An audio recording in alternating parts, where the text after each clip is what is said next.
Camera's gone now. Brilliant. Right, there we go. Right, we're in.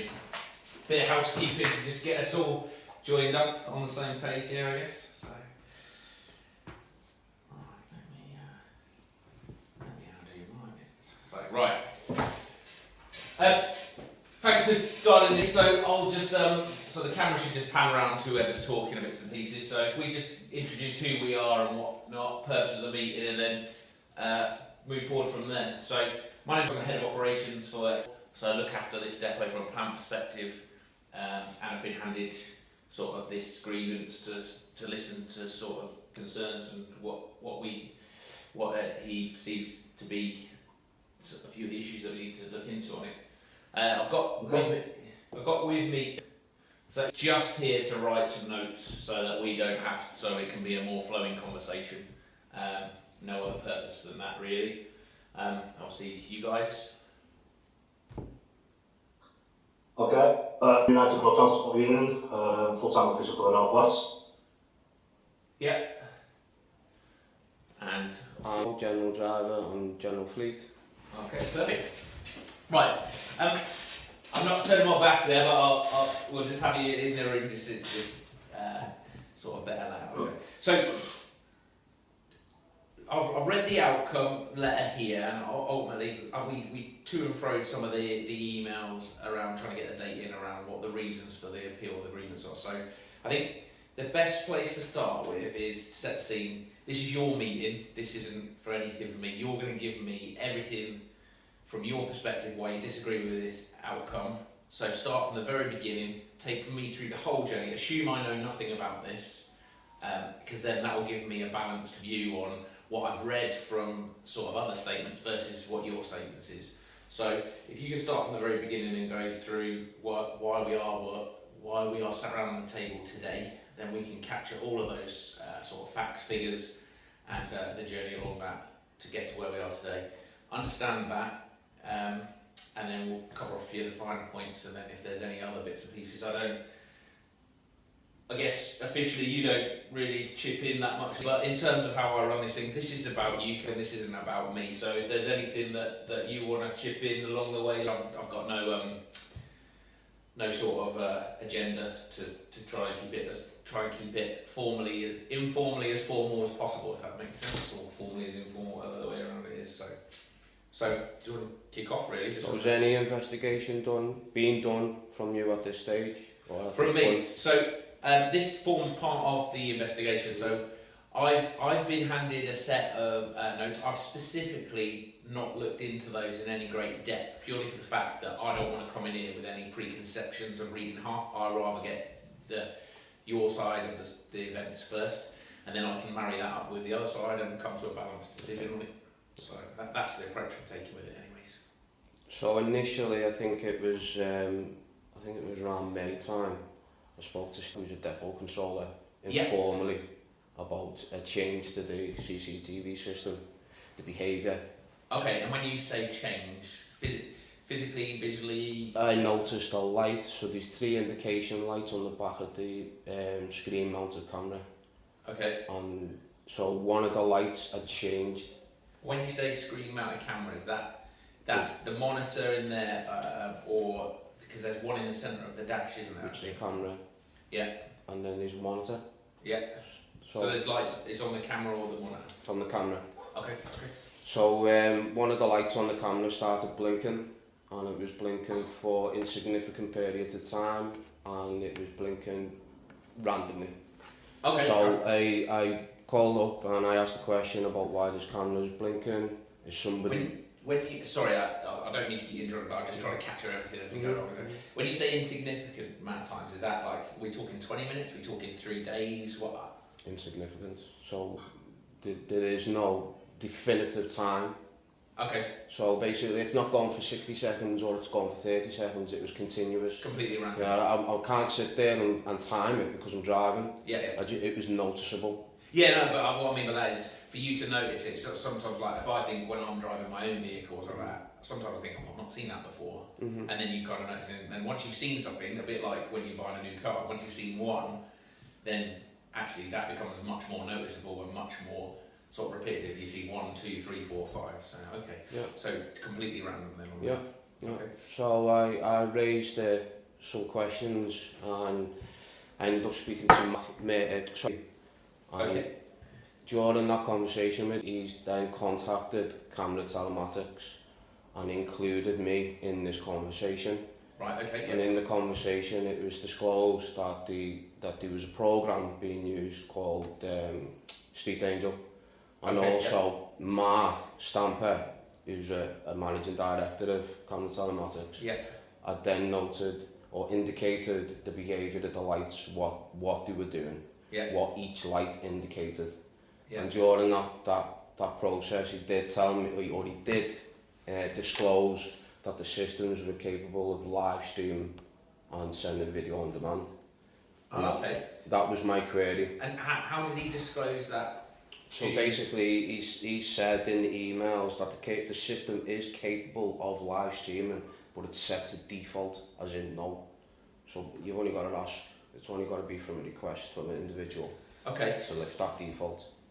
Right. Okay. Have you got a copy of that email that says that? That'd be handy to I get. haven't got it with me because I would have assumed that from your investigation you would have got all that evidence. That I'll get the evidence from one side, and I need to get. Yeah, I need a balance for you guys. So there's something. But you've had all this time. There's been all this amount of time from when the hearing was the 15th of October. Yeah. Yeah, and then I threw my appeal in. Yeah. And then nothing's been done in between. Well, it has, in the sense that the appeal came in, we jumped on it straight away, and then through holidays and trying to align everyone in the room to get here physically. And the way that I approach these things is much better to get around the table, have an open conversation around this sort of stuff. And if there's bits like this, you know, there'll be nuggets along this journey that say, actually, I can also take that back to the business and say, I've been told that there's this email that stipulates this. I've asked yourself for it, and I'll also go back to the business and ask that, because then I get a balanced view then, don't I? Because if you can provide that, it's concrete in there then, isn't it? But it's also the interpretation of what that email means, and it might be in the body of something else, I guess. So in terms of that, I want to pick up these nuggets along the journey. So I'm not going to, and I don't want to come into this preemptive what I need to find out for you. I almost want to understand the conversation, understand what little bits are kind of triggering the cause for concern, and pick them up as we go along, if that's all right. Yeah. So Mark Stamper's email to say they're capable of live stream, but they do not. It's set to it's not by default. So the default setting of the device is not to live stream. Okay. Basically, it's only from a request of an individual for that default to be lifted, and then the system is capable of live streaming. Okay. Also, he's noted or he's indicated that when the light's blinking, then the device is talking to the network. Yeah. And when the light is solid, it's talking to the server. I asked the question of what the device is doing when it's talking to the server and what it's doing when it's talking on the network. Yeah. I've not got a reply. He then ceased. We stopped it in the conversation. Okay. Now, to me, the device is only going to be sending information, as in it's a video stream. So if it's sending it to the server, it's going away for locked away storage. Yeah. But if it's going on the network, that means somebody on the network is requesting that data at that time. That's why it's speaking on the network. No, not in as crude terms as that. So think of the server as being the depot and the network being the road, if you like. The server's not the depot, the server's Camera Telematics, isn't it? Well, yeah. I'm talking hypothetically speaking. The network is the thing that it uses to get there. So ultimately, I have a basic understanding of the camera system on the trucks. So if for example, so it's on mobile technology, doesn't it? Yeah. So it uses a 4G SIM card in it. So the basics of the system and the way it is intended to work is that if a input in the sense of a G-shock, so think of a level, as soon as it goes out of those parameters, whatever those parameters are set in, it records a snippet of all the cameras. So could that be hitting a stationary car, hitting a street furniture, harsh braking, high acceleration, excessive cornering at speed, then that will trigger a snippet of that. Then what happens on that system is that element is kept on that camera, and it is then sent via the network to the server, and it's stored on that server. That's, like, you're quite right, it's camera telematics server. The only way to get that is to be a registered user with the right credentials to get to that. So that's not for Tom. Like depot controllers and anyone who needs access to that data in the process of their job, carrying out their duties for the business. So if you think about it in an external thing. So for that, you know, the police, you know, they have access to stuff because they need it in their duties. So from our perspective, for example, someone who's got access to this will be the health and safety guy, because it's primarily there for our health and safety. And if there's an incident, we need to use that as part of the pack that says, actually, that car cut us up, or actually our driver did something that left us liable for that in that situation. So that's how I understand the network and the server, and also the purpose of that. But all the transmission of information during it's speaking onto the network is only going to be video footage. Yeah, absolutely. So if I can prove that this light is activating periodically for insignificant times, then it's speaking on the network, so it's sending video images. I can see I can see why you would think that. But that, then again, it's not think, that's from what the business has provided me with information, and from what I've got, evidence. Okay. It proves that fact. Okay, I'm not here to argue for or against that, and that's a valid belief to have along that, and I need to go back to the camera company and take those out. I mean, there is an instruction manual that will come out of this, won't there, that we can relate that back to. It should be very crystal clear on some of that stuff. Okay. Should have been there at the beginning. Pardon? Should have been there at the beginning, before. In terms of what, at the beginning The of the policy. investigation? The CCTV policy. So if we go through, so we get to that point with the flashing lights, and that is that kind of where we get to now, that flashing light, you just don't know what's happening with that. Well, I do know, because the business has provided me information telling me what them lights are doing. Yeah. Yeah. Right. And that is that it's uploading video. On the flashing light. Yes. So that flashing light is about connection. Like, if you think about it to your mobile phone, just because that signal goes stronger and weaker doesn't necessarily mean that Vodafone are tracking where you are, does it? No. And those lights, whilst in certain circumstances can demonstrate that things are being uploaded, because it's a mobile phone, isn't it? It's transferring data, but there has to be the data not being video. But it has to be a request. There's no. The business doesn't have. I can categorically say the business doesn't have the resource or the inkling to have someone sat there wanting to look into these cameras. Those cameras are by exception only. So what's the agreement you've got with camera telematics? What's their control over it? The camera the system parameters are set up in. How do they process your data? They process it in line with the GDPR. So nothing is held about you in camera telematics. It's held about the vehicle. Right. So if my face appears on the video, is that not my personal data?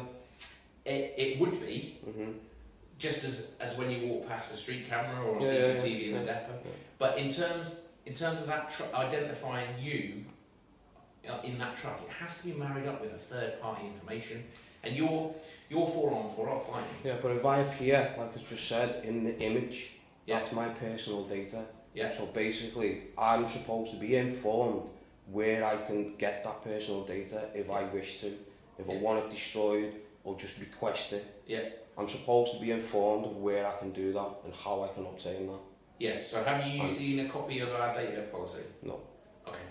Perfect. So we can get that across to you, because there is one. To be honest, that should have been sent across before. So okay. Can I just jump in there? Yeah. Was that present price all this, or has that just been compiled, or? It's been. It has been mentioned before this, you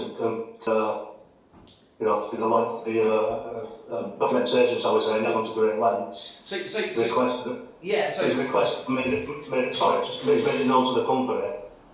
And for you to say now, obviously, we'll get a copy over to you. Has that just been compiled as part of this process, or was it in situ prior to this process? So our data protection policy has been in place since 2017. So it's all signed off by the managing director. So had a little flick through of it, and in terms of what you're saying, you're right that if you turn up on something from a data protection, however, there's caveats involved in that says actually there's, you know, if the data is sensitive to a business, if the data is not identifiably by yourself. So for example and I was trying to apply this looking at the situation. So you're a 4 on 4 off driver. You half share that truck with another driver, don't you? So for example, if you look at the camera telematics system, we don't hold any driver information on that. We just hold the registration for the vehicle. So let's say that you're driving the vehicle for 4 days a week, and then your partner, your match pair, is driving for the other 4. What if there's a G incident on there?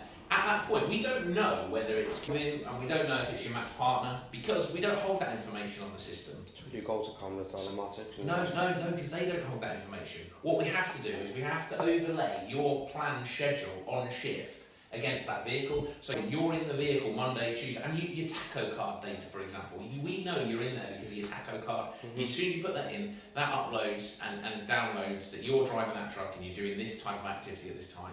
Then, so we know you're in the truck, and we know that there's been an event, and we call it an event because it's an event in the sense that it could be positive or negative, and it's there ultimately to protect us. Fundamentally though, it's data.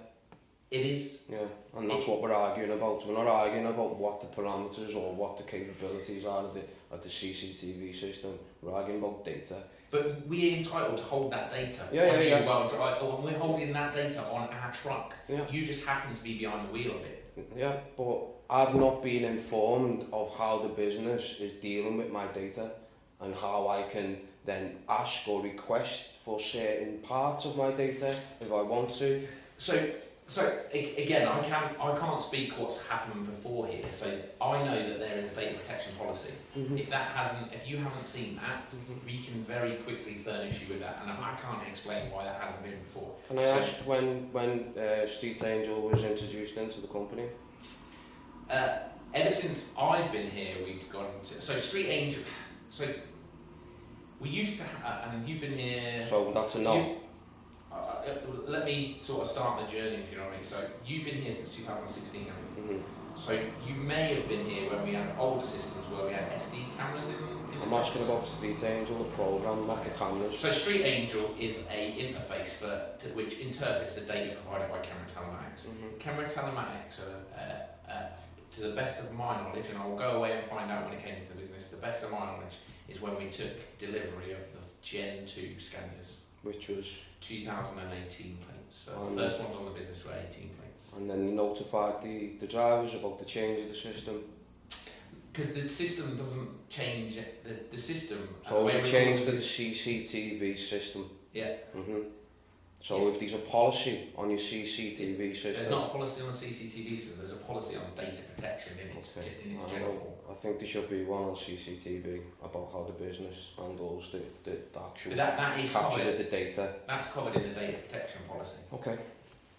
So whether it was the old, let's call it old CCTV and Street Angel, the process is the same. It's still a G sensor, it still doesn't identify the driver, it's just kept in a secure cloud-based environment rather than on an SD in the truck. So Street Angel formulates a score on the driver? What, sorry? Does it generate a score on the driver? Not at all, because it doesn't know who you are. Okay. So it can... Well, from my understanding of the manual... Yeah, so I read the exact same manual. Yeah. It can, but we don't set it up like that because we don't run our business like that. We use it as we set out in our induction. It's an insurance tool for us. So, like I said to you before, if we have an incident that looks like a driver's sort of carried out a manoeuvre that's incorrectly, we have to physically get that data and we have to go and look in our own internal systems to match that up. It takes a bit of a match pair to get to the fact that it's you driving. It isn't someone in camera and telematics doesn't go, okay, by the way, it's been doing X, Y, and Z. It doesn't happen like that. And it doesn't happen for the That's good not stuff. what their unique selling point is on their website, for Street Angel. And again, people use things for different reasons. And the way I use a mobile phone might be vastly different to you. But the way that we use Street Angel and the way we set the stall out and the way we use it is consistent. It's there to record events which we have to marry up to people within our business by using other means. So and then they notify the drivers which it's being used on. So if it's to be used for a driver in a negative way, it will form part of an investigation or an incident pack. And so the Information Commissioner's Office says when you change anything to your CCTV system, there's an impact assessment that's got to be carried out. In what sense? In basically, so if we're in a store, in a convenience store, or we're in a clothes store, and you add a new camera into that room, you then have to disclose to your workforce why you've included that camera, what it's highlighting, as in these basically theft going on from this area, and that camera's there then to pick up that theft. So then everybody's notified of this new change to the system. That's called an impact assessment, so which is recommended by the ICO. But that there is, taking that example, you might have a camera that just looks at that door. We might have another one that looks over there. The person that sits there is going to be adversely impacted by that camera looking at that person, isn't it? And then they have to be notified. But the CCTV system hasn't fundamentally changed. It's force compliant. It looks back at the vehicle from a vulnerable road user perspective, and it looks forward to make sure that actually if we have an incident, it's primarily there. So from going from just clearly accidental purposes to then triggering high axle G-forces, that's a change to the system, isn't it? No, it's always been the case. Okay. So if you have an impact, if you have an impact into your truck, it will trigger. So it sits in the box, and it's a 4-axis, 5-axis. But it went from clearly just collision, accidental purposes for reasons, for accidental, collision. To then now it's triggering off wheels. Wheels will trigger a certain capture of an event. It's not now. But it's not capturing wheels. I had a video saying that I kept the tyre. Okay, but so for that to be on there as an event, that had to have hit the parameters, because it doesn't know whether it's a wheel. It's a level at the end of the day. It's a bowl that sits within a set parameter. Once that cab hits, or that unit hits a certain level of G, it triggers an event. It doesn't know if that's a pedestrian in the front of the vehicle, a curb on the side, a speed bump. We get events when the windscreen's changed, because as you know, it sticks to the front of the windscreen. When we have to take the windscreen out, that shakes the unit. And the installation manual for the camera telematics stuff specifically states not to power it up until everything's in place, because you'll just have untoward events that come through. So it does, again, it's a dumb system in that sense. We need to marry this stuff up once a parameter has been triggered to see what happens, and whether it's all instances that trigger an event get reviewed, and that will decide whether it's, sometimes they fall into your lap because you have a member of the public that will report that in and say, oh, by the way, this has been happening. So then you'll say, right, have we got an event? No, we haven't got an event. So actually, part of the investigation is, well, we've got no events there. If you can provide camera evidence or evidence to support, we'll put that in the investigation pack. If it's you that says this car's cut me up and actually it's its front wing, then we could say, well, have we had a G event? Can we use that to support us in defending the claim that he cut us up? That's how we use that data. So, but then, and that's my brief understanding. Obviously, what I'd like to do off the back of this is to kind of take all of your concerns and species and sort of almost marry those nuggets off with So your concerns around data protection policy, I can absolutely marry that one off with No, my data. main concerns was that there's a change to the system and we wasn't notified. So I was just There's a change in the fact that it's kept in the cloud versus kept on an SD card in there. So when we was, did you employ when it was Select? No.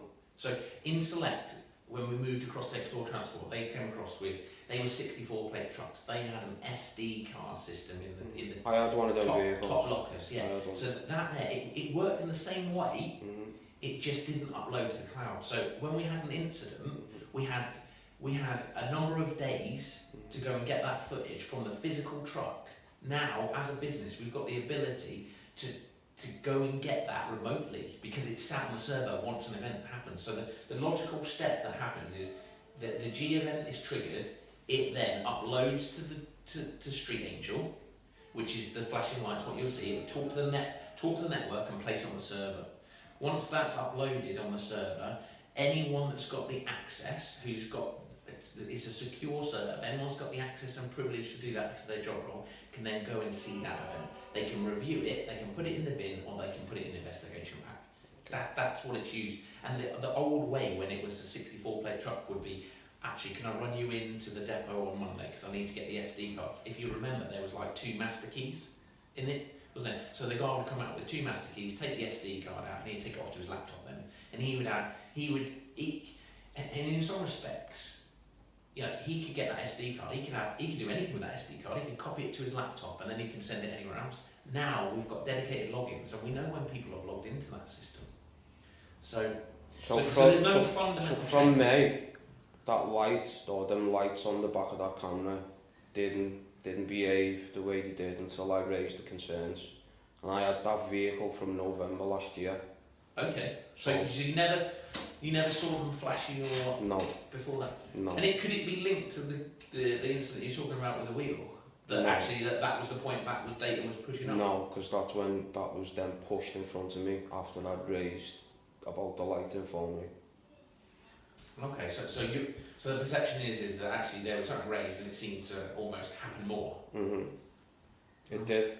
But could it be the perception that you're more aware of it, that you're seeing it happen, or it categorically did? No, because at first it was a distraction and then it led to a total distraction where it was you could not notice it. Okay. So, and only through the knowledge, so those cameras, they don't hold data for that long. Like, they're not. So I've worked in National Express prior to this, like, so we used to have CCTV all over the buses and coaches for passenger safety, for driver safety. So we'd have like 8, 12 camera systems, and the amount of, as you imagine, the constant live recording of passengers on vehicles, that is a massive amount of data to keep. We could only keep that by spending a lot of money on those systems, because ultimately it's important to keep passengers safe. And that only then did that last 28 days. The trucks, if the ignition is on constantly, as in you're driving. No, on the bus, how were the passengers notified on the bus about the data being captured on them? So when they get on the bus, there's a thing that says CCTV. Is the ones on the trucks? On our trucks? There isn't, but you're not a member of the public. We've got a contract with you, and when you join the business, you have a contract, and it takes you through an induction. On page 4 of that induction, it stipulates that we use this for our insurance purposes. No, not on my induction. Okay. But if I jump in there, I think there should be, well, I know there should be stickers on, I think I'm going to pick up on that. And not to catch it, it's not, I suppose, for the employee as such, it's more for the general public. Yeah.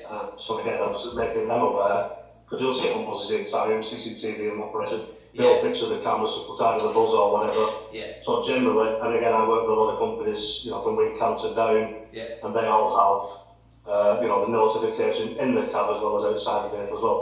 But again, different companies, different things. Yeah. Can I just pick up on a point there, and just kind of, if we can just, I'm interested in what said before with regards to securing the information and then letting it go. You've raised the comment of the company regarding the flashing lights, which is fine. The company then are going to try to answer your concerns. As part of that answering your concerns, did they supply the clip that we saw of you clipping the curb as part of proof of what they were capturing as part of the flashing light, or was that part of another investigation that you were going to be held accountable for and so on and so forth? No, Does that make sense? no, well, how it was put across to me was he called me at 6:30 at night at the end of my shift and asked me was everything okay, and I said yeah, everything's fine. Hello. Hi, is that... Yes, well, I was Hello, working on how a you trailer, so that's why I Right, made the call. alright. No problem. I'm just phoning to see how you are. I'm alright, why? Well, because I've been sent some video footage today from David Cox on some bloody single about of you curbing your vehicle a couple of times. And I'm just sufficiently concerned based on the previous conversations that we've had around you focusing on that little light on your dashboard rather than on the road, but it doesn't make for pretty viewing. Okay. So I just wanted to check. There was one occasion where I curbed the tyre today, and that was because I was looking to see where the entrance was to the site. So Now, this is in transit. It doesn't look like you're pulling up to a site. You're travelling at some speed. Let me just pull it up so I can see the time and stuff. Yeah, your speed's like 35, 36, 37, 40 kilometres. You hit the curb at 40 kilometres, it slows you down a little bit. But you're going down like a single, well, it's like a carriageway with traffic moving in both directions. And then the second one, which can't get to load for some reason. But then there's like 3 different videos that have all come through. Not in the usual format that they come from. It's gone through. You've like turned a corner, and then you're back off the curb again. I'd like to see that footage if possible, because there's only one occasion where I curbed the tyre, and I remember it distinctly, and that was because I was looking for the entrance, and it was on the A13. That would have happened at around 1 PM this afternoon, maybe 12, somewhere around that time. I'd like to see that footage. I'm happy to share it with you, yeah. Absolutely. Just in terms of, yeah, so it was right around the time that it was sent from David, who was our MD, at 13:25. I don't know why it's not come through but it's basically, 1:25. Yeah. So this might be the same footage then from a different angle, rather than 2 different things, but it doesn't look like it's the same position, if you like, so it might just be the same clip. The only other time that I've... 2 different angles. Sorry to interrupt you. The only other time that I've hit the curb, and that was going on to the site on the A13. There was no drop curb. It was, you had to mount the curb to get on there.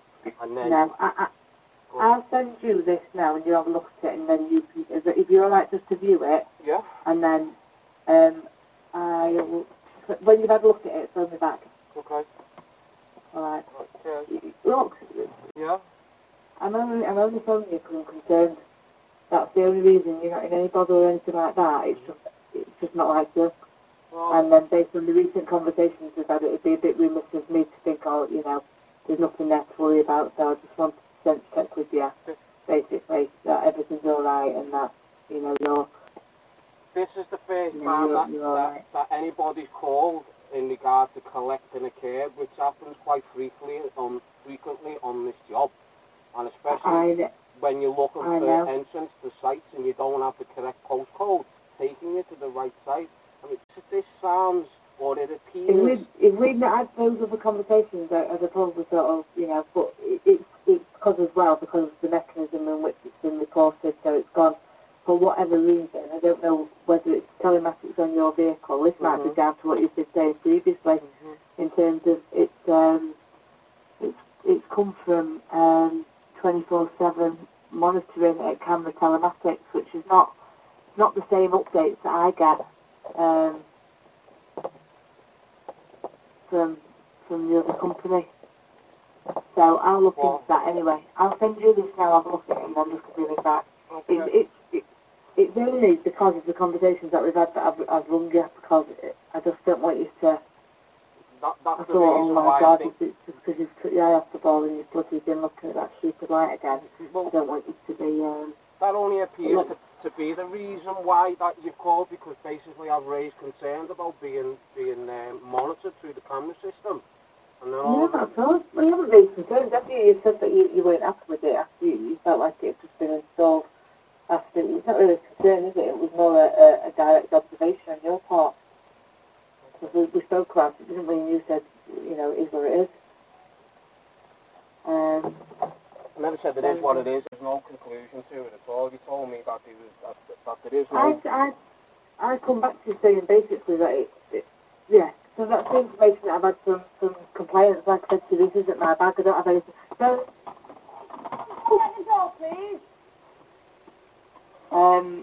Don't have anything to do with the vehicle compliance aspect of it. So I don't even know if I'll send this to you either. There we go. Done. Right, I'll send this to you now. Have a look at it. Okay. Want me to stay on the phone? Well, you can do. I've literally just attached it to an email and sent it. I've sent it to your work phone though. Which one have you phoned me on? I phoned you on the work phone. Sounded like it come through me personal. No. Yep. If you need to no, go and have a look at it and come tell me that. It says holiday request, so you attached it to the holiday request? No, I've just done it as a new email and sent that. Just refresh your emails and it'll pop through. There we go.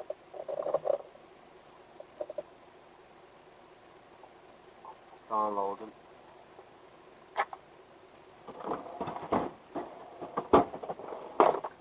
Let me phone you back to at my door. Okay. Alright, I'll be 2 minutes out, love. Yeah, I'm good at you, love. Yeah, I've just checked that video. It is that incident that I mentioned, trying to look at the site. I'm a little bit surprised as why you called over something like that. It's not like I left the carriageway and endangered. No, not at all. It's because of the mechanism that it comes through. So it got sent to me by like our head of compliance, because the person, Drew, I don't know if you know Drew, who was like our compliance manager, he's on holiday. So all of his emails went on forward to him. And then he sent me the email basically saying, this needs looking into, effectively. And he's a stakeholder in the business, as me responsible for driver management, has to satisfy his concerns, which is why I said we'd pick up and have a conversation with you. Yeah. But like I said, I get probably somewhere in the region of about 30 video clips sent to me a day, you know, for harsh braking or right cornering or, you know, various bits and bobs. And there's some that do get investigated and looked into based on the surroundings and the kind of, if the area's built up and, you know, somebody looks like the trailer's too close to somebody. We've had a couple of instances where people have gone into the back of other people. So from my perspective as a transport manager in the business, I can't just kind of look past those. And then obviously he's raised it. I said I'd have a conversation with you, even for the backstory in terms of what else we've discussed. Unless Drew's raised it with him, because I spoke to Drew about it. And but the previous discussion was about the surveillance, wasn't it? It was nothing to do with you know, my attitude towards the job or my well-being. No, and that's never been questioned at all. Like I said, I just spoke to you. In terms of some of the things that you said, I'd be happy to sit down with you next time you're at Winterford and we'd have a conversation. But for me to not look into that based on the previous conversations that we've had, if you were distracted because you were looking at something, I think I've got a duty of care to you and other people that are kind of in the environment to make sure that you're okay. Now that you said that, I'm absolutely fine. I just didn't want to not discuss it with you.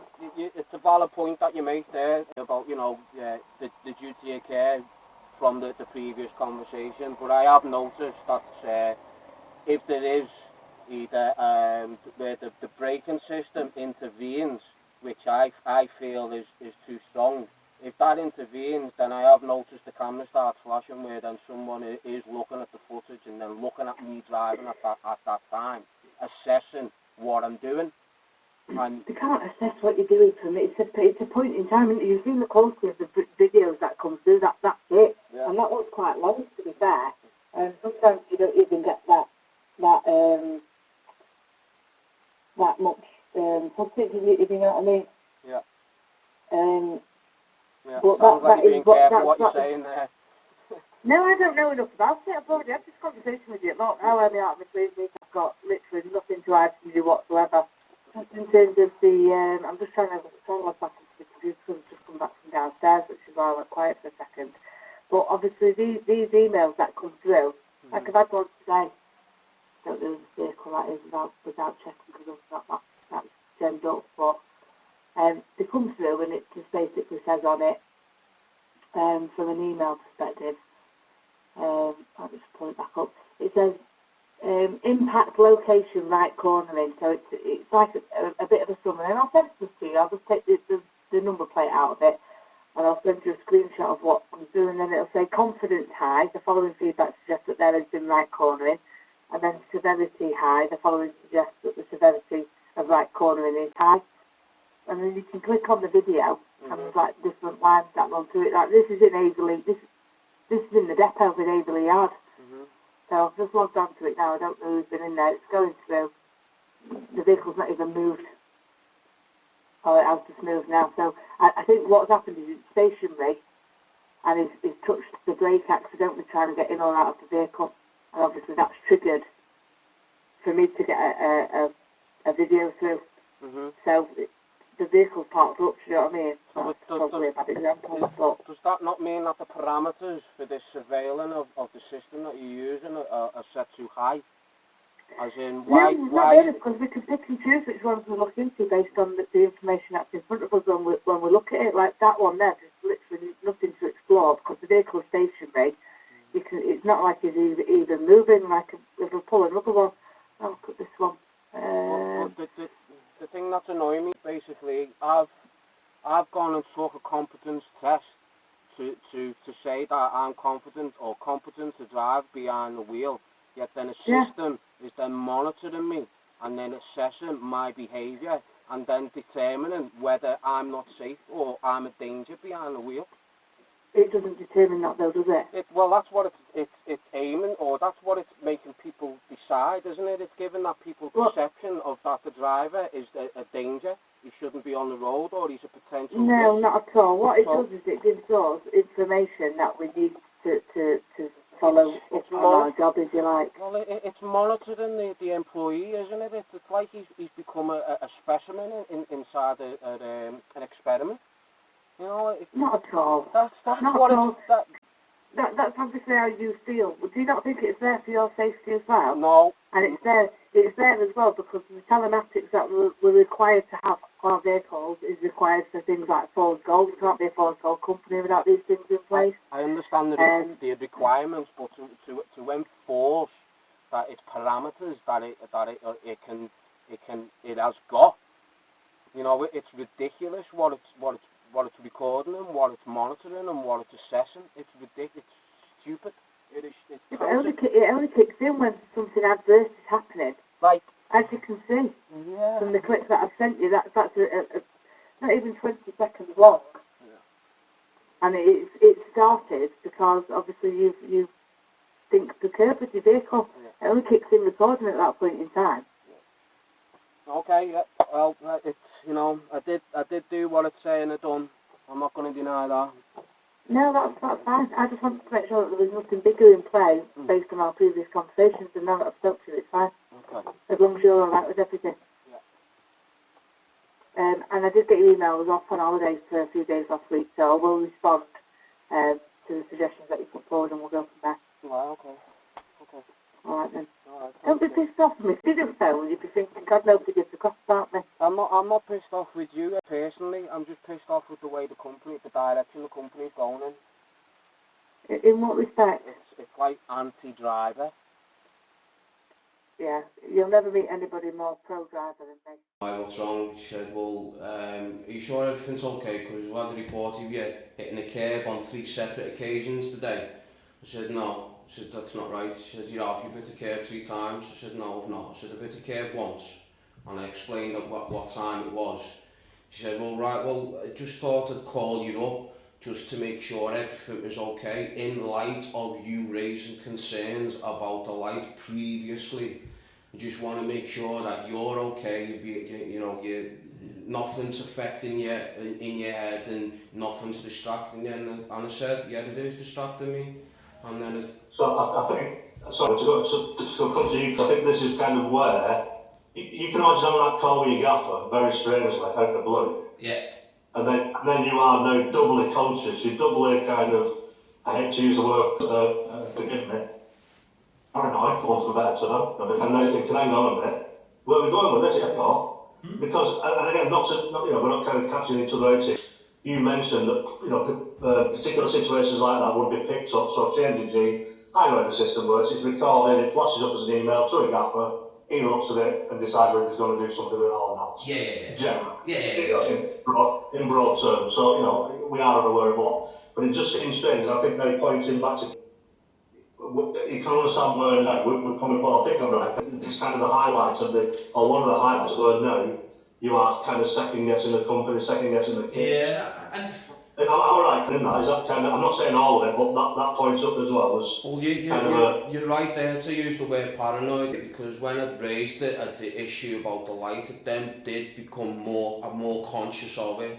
So as you're being more conscious of it and you're raising concerns about it, questions are going to start circulating inside your head. So when the business produces information confirming my suspicion, then these questions are going to escalate and snowball into even more things.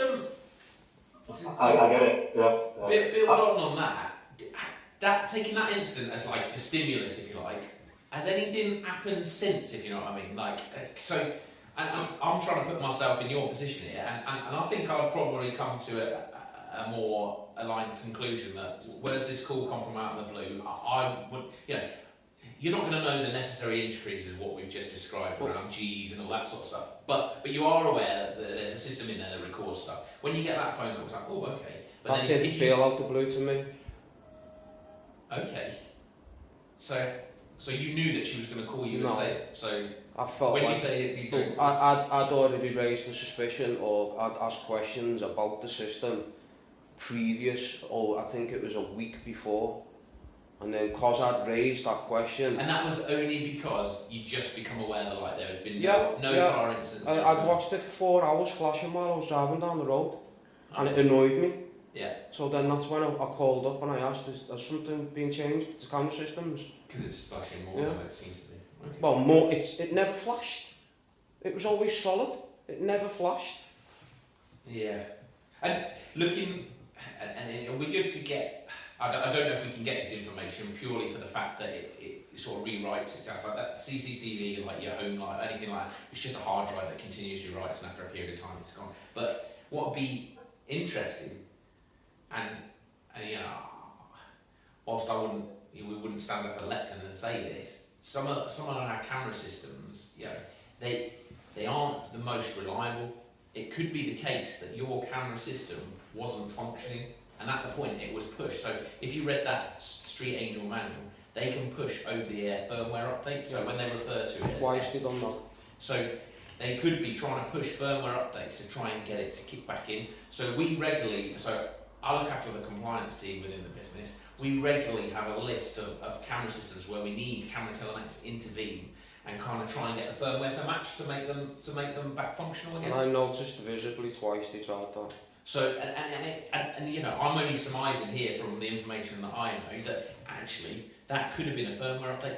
Equally, I can see why you might come to your conclusion that actually something bigger is in force in the background, and to get a phone call a week or so later that is kind of I would consider related. That, well, I would consider that out of the blue because Well, I think it's related myself.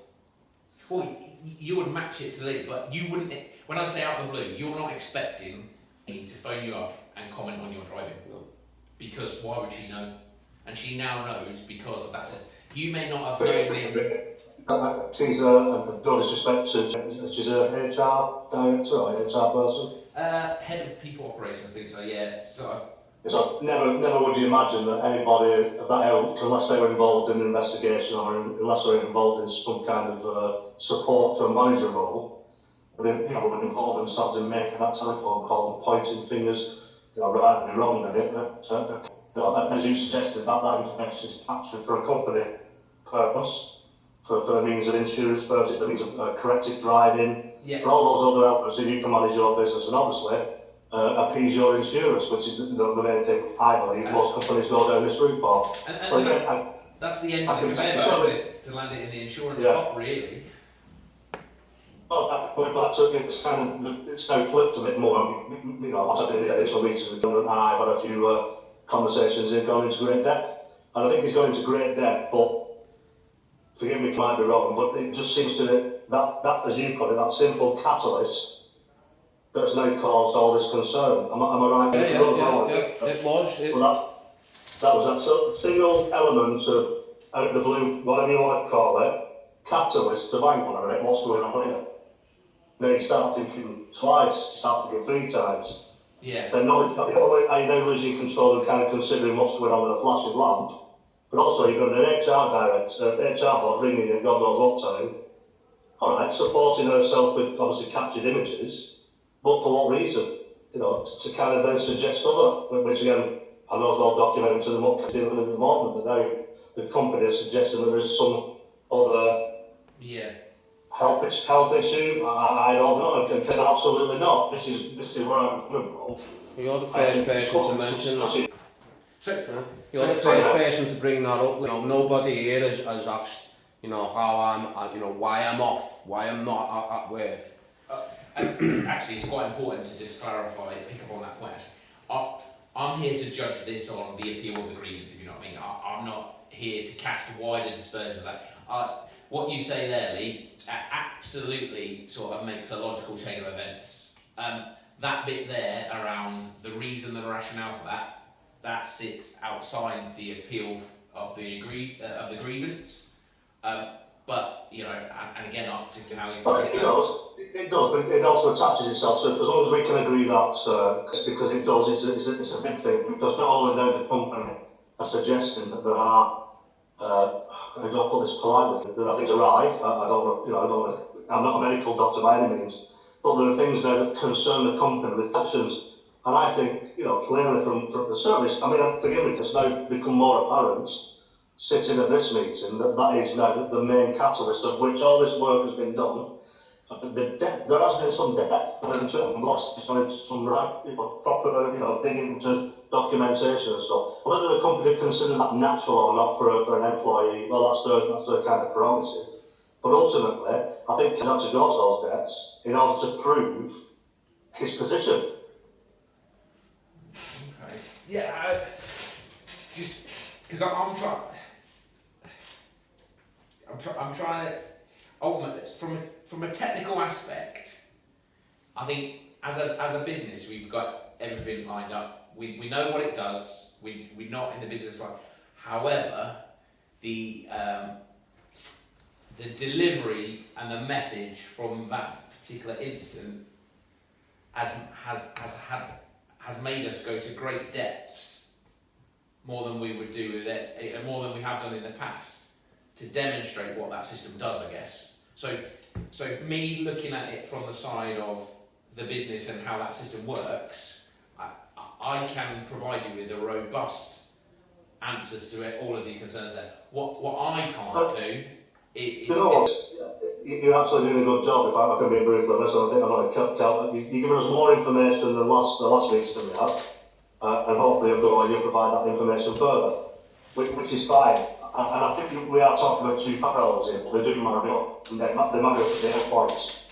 So we're not getting away. I will sit here and talk about the appeal letter, which obviously what Sir did to talk about today, and the points he's raised on it.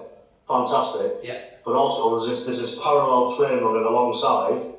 There's also casting aspersions or whatever on his health because he's chose to go down the route of getting a clarity on what his beliefs are. I think like what we can do with the points of whatever. You are talking sense. I know a lot of what you're talking about. I've done it for a long time. Done loads of different companies. So the stuff you're talking is decent and it's honest. But again, the backdrop to all this is work finds himself now intrinsically, you know, as a parallel and bringing itself together at the meeting. So as much as you might not want to deal with that, we want to make it known today. We want to have it noted that obviously that is part and parcel of the whole process. And just have it noted there. I understand you're trying to work, you know, you're working away from it. And my role in this is... We can't ignore it, that's what I'm saying. No. I guess my role in this, as much as it is to demonstrate the business processes, actually, it's not to sit the opposite side of the table with you, it's to sit that side of the table, to take you on the journey, to understand what we're doing is in line with your expectations. It's not underhand in any way, shape or form. But what you say there, again, I've not got visibility of the wider parallel stuff that's running on here.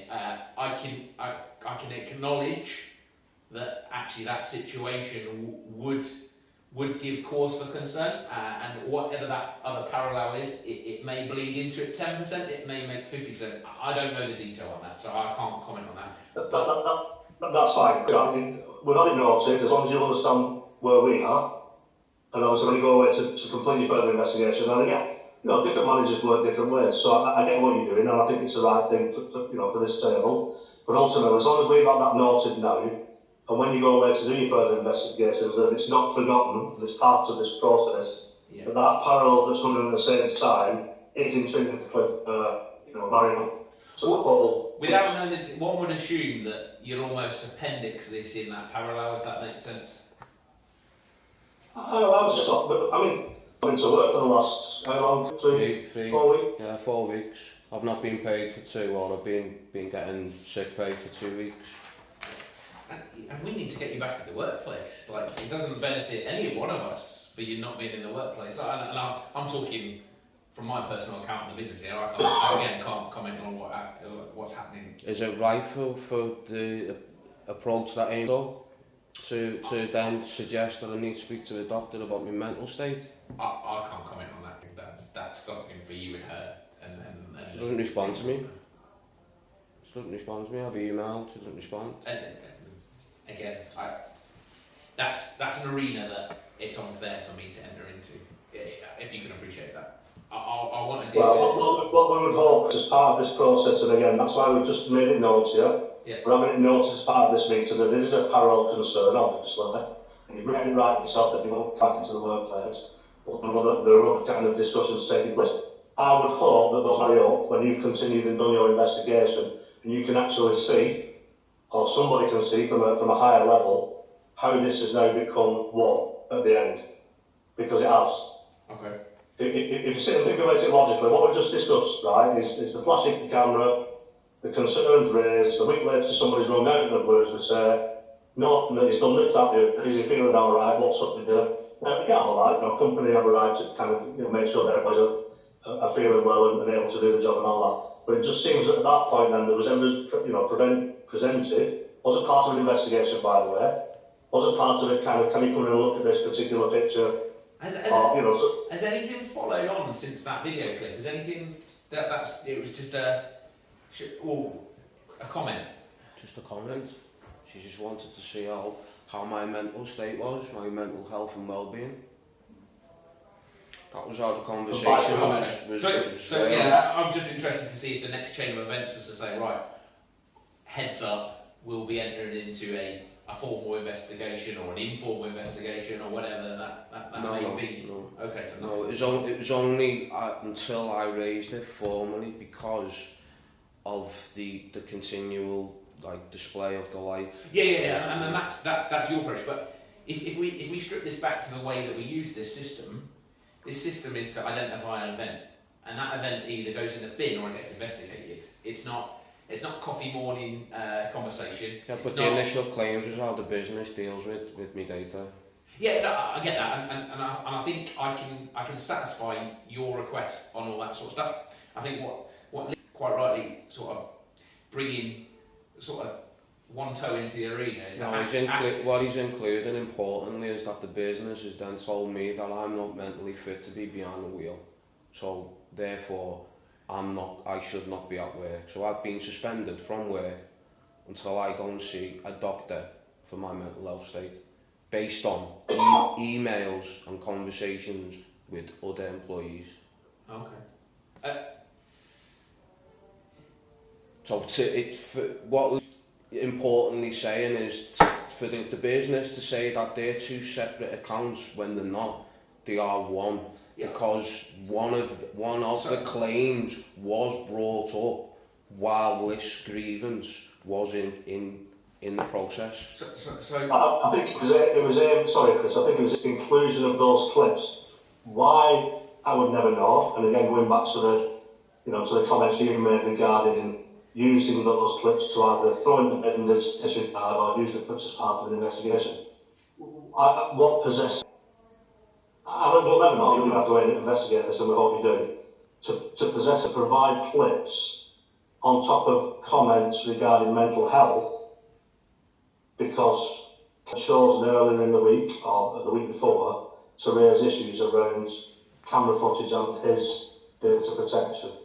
That's where it kind of blows up. yeah, I get it, and I think What I suggest is if we brought this to the attention of the company and we sat down with a director like yourself, a fully knowledgeable person, and had a two-way conversation, I don't think we'd be sat here today. No. I mean, this could have all been resolved months ago. Could just say, we've just changed this system. Okay, look, we've been a little bit slow to let everyone know about it. This is the new system. That's how it behaves. That would have been the end of it. I mean, to come back, the system's not changed, and I need to keep going back to that point. The system's not changed. The way that an SD card versus the cloud, like that's the only thing. We would not consult with you on that, because the way we handle that and the way we actually is no different. And in fact, it's in elements it's more secure. We wouldn't consult with that. However, so in your data protection policy, does it tell or does it state in that policy what camera telematics is to the business? No, because that data is anything from a letter on a desk to CCTV recording to every bit is data. It's so wide-reaching that it doesn't go in and says, these letters will be kept in this type of envelope, this CCTV will be kept here, and X, Y, Z. No, but it's a third-party company dealing with my personal data. It's not dealing with your personal Well, data. if it's my image on the video, that's my personal data. I can be identified from that video. That's personal data. It can be. It is. It's not can be, it is. Those images. Yeah. It's not linked to you. We can't go to camera telematics and say, I show me every image. I can be identified from that image. Yes, you can. So that's personal data on me. But we can't identify. You can identify you from your image, but we can't run a report that says, show me everything you've been up to. No, but if somebody watches that video and looks at my image, I can be identified from that image. That's personal data on me. So that is personal data held by a third-party company that's never been notified to me. I've never been informed of that business holding my personal data. When you joined the business, you went through an induction that said that data is held on you. No, I can show you my induction pack. I can show you my induction pack, and there's nothing in there about the cameras on the equipment on the vehicle. When you joined the business, there was a 300-page induction. Yeah, and it's included and in the ingrained on your mind forever because it's PowerPoint, death by PowerPoint. And it's included in the emails that I've provided of evidence. Okay. It's there, and in that pack, it greatly details every piece of equipment that I will encounter. Yeah, but there's nothing in there about the CCTV systems fitted to the trucks. Can you send me your version? Yeah, I mean it's included in the emails that I've sent from the last grievance. So from the last grievance hearing in that. Okay, I'll go in. But I'll go and speak to the business. I can send them to you. I would rather, for clarity, I would rather you send them to me because that's from you to me, rather than going from A to B to C, if you know what I mean. Give it me direct what you believe, because looking at old inductions, there is a page in there that details that. If it's not in yours, it's not in yours, and that's a shortcoming that we need to identify and cover off in things going forward. Yeah, I'm not sat here saying that we could do things better. We could all do things better with some of this stuff, you know. And looking down here, I think that the outcome there is that those flashing lights, the business has agreed that actually as a distraction, and I get that at night time and stuff like that. You don't want something flashing away, regardless of what it's up to or not. Yeah. Apologies, it's the clock now. I'm just wondering if we can take 2 minutes. I'm ex-services, so I don't mind. Just 2 minutes from now. A reminder on the board. To be honest, fair play to you, because you look down, you're like, absolutely right, bang on, yeah. Yeah. So, where were we? We were talking about how... So the lights, flashing lights, yeah, that would do my head in driving my car. So like, you know, the business said you can put a bit of tape over it. Yeah, it's a fundamental design of the camera. That isn't going to change. We can't take the light and put it somewhere else. But what you can do is cover it over. Like that seems sensible to me. It doesn't impact the functionality or the behaviour of the camera or anything like that. So that's fine.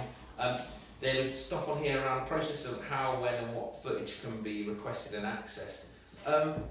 That process. So that process, I mean, a policy and a process doesn't have to be written down. However, I acknowledge the fact that it would be informed. You know, you have to tell your workforce about it. Well, it's an agreement between you and your workforce, well, the business and the workforce, isn't it?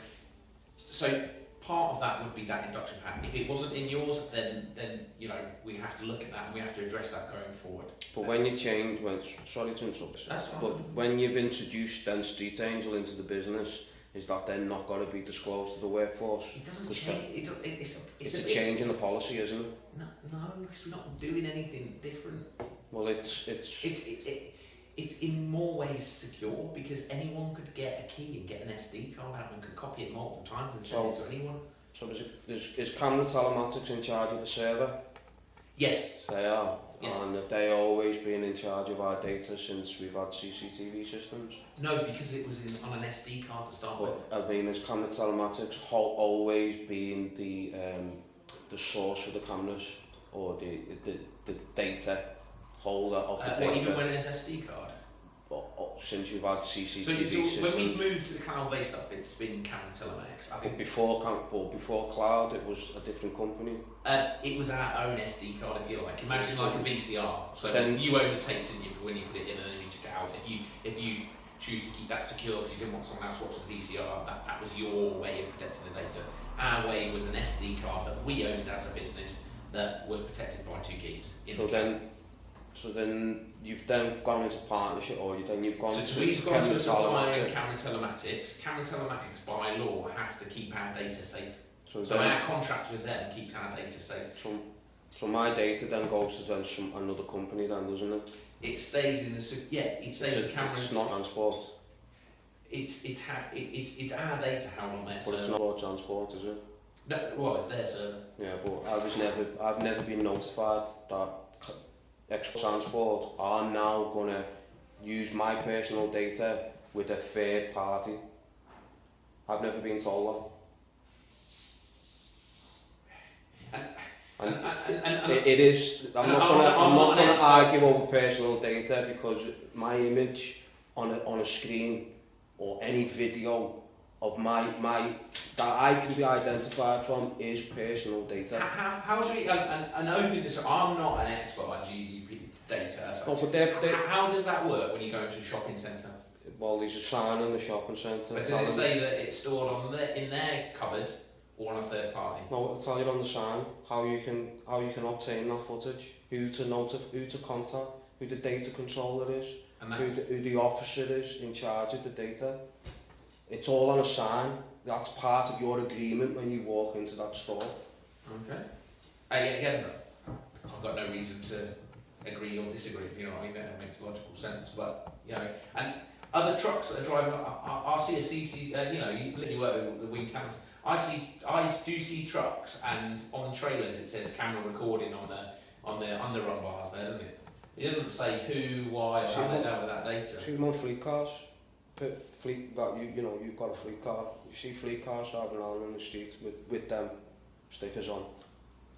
Yeah, You can tell the and company this- vehicle. and I'm just trying to, because there's something in here around putting a sticker in the cab. I'm just with not being an expert on and how you get to that legal definition around the person that controls all this sort of stuff. But how will a sticker benefit us? And you see it on cars, you do, but all you see is a picture of a camera warning that it's been taken. Mm-hmm. Can I just, I'll just, and again, I can't give we've had this opinion twice now, as I've explained to right from the very inception of in-cab cameras, 12, 13 years ago, as I've been dealing with them, so early doors. Yeah. Comments was the first company I dealt with that decided to go into it. Anyway, but they included an in-cab camera. Anyway, by the by, obviously along the way then different places, different setups.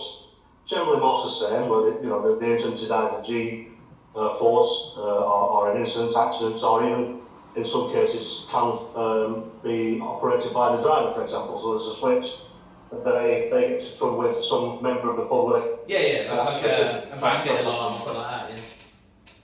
So that's the reason, one of those reasons is to kind of make everybody aware, from the driver through to general public, road users, so on and so forth, that there's photo image CCTV footage.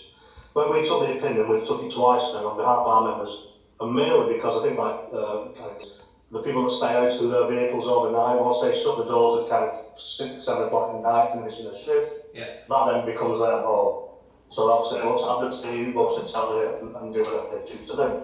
So in that respect, we took advice, and to be fair, it was pretty lengthy advice, but the general points were pretty simple. The stickers, the policies, and making sure that obviously every employee is aware of what the particular piece of kit is, so they can go away, like read up on it if they choose to do, or not, but some don't, some can't.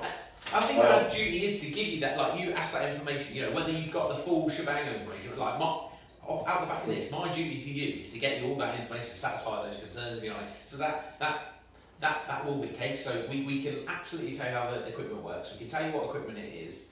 We don't have a sticker in the cab, but we cover it off on the induction. And we've got a data protection policy in place, and the system itself doesn't hold names, so it's not recognisable by. You couldn't run a report and say, "Show me everything that you've got on," because I can't do that. I physically can't tell you that. What I can't do. And you make logical sense by saying if it's my face, it's me. I can't trawl through hours of video clips. Let's say it was let's say in the shopping centre, you can't trawl through hours and go that might be. No, the data controller does. But That's the whole point of them having their name on that sign. They physically can't. Well, that's. And if you look at that data protection policy, it's got to be a suitable request for data. You can't expect, like if you walked into a shopping centre, whether there's a sign on the side that says Steve looks after the cameras, and you drop it in an email, it has to be proportional to the request, doesn't it? Mm-hmm. There needs to be a need for it. And if the need is to say, do you know what, I was in this shop and I got attacked on Sunday, that person has to get you that detail. If you just say, I want you to tell me all my images whilst I'm in that shopping centre for the month, that's unreasonable request. Yeah. And for us with camera telematics, so if I apply that same logic, yes, we could put a sticker in there, but actually the end result is still going to be the same. I only get to see stuff on you if I marry it up to you being in the truck with a third-party planning software or a tacho, and the camera is recording an event. It has to have physically recorded an event. So some very specific things have had to happen for me to know that you're in that cab via that system. I can't just go in and go, do you know what? By the way, let's give a stupid example. If I go home tonight and go, do you know what? I had a real tough day. Let me show you all the footage of the guy that I spoke to. I couldn't physically do that. Have I requested from a freedom of information request of any personal data of me captured by that camera system at a specific time? Then the data controller is then responsible for looking at that video and then cutting down them segments of where I appear in that video as my personal data.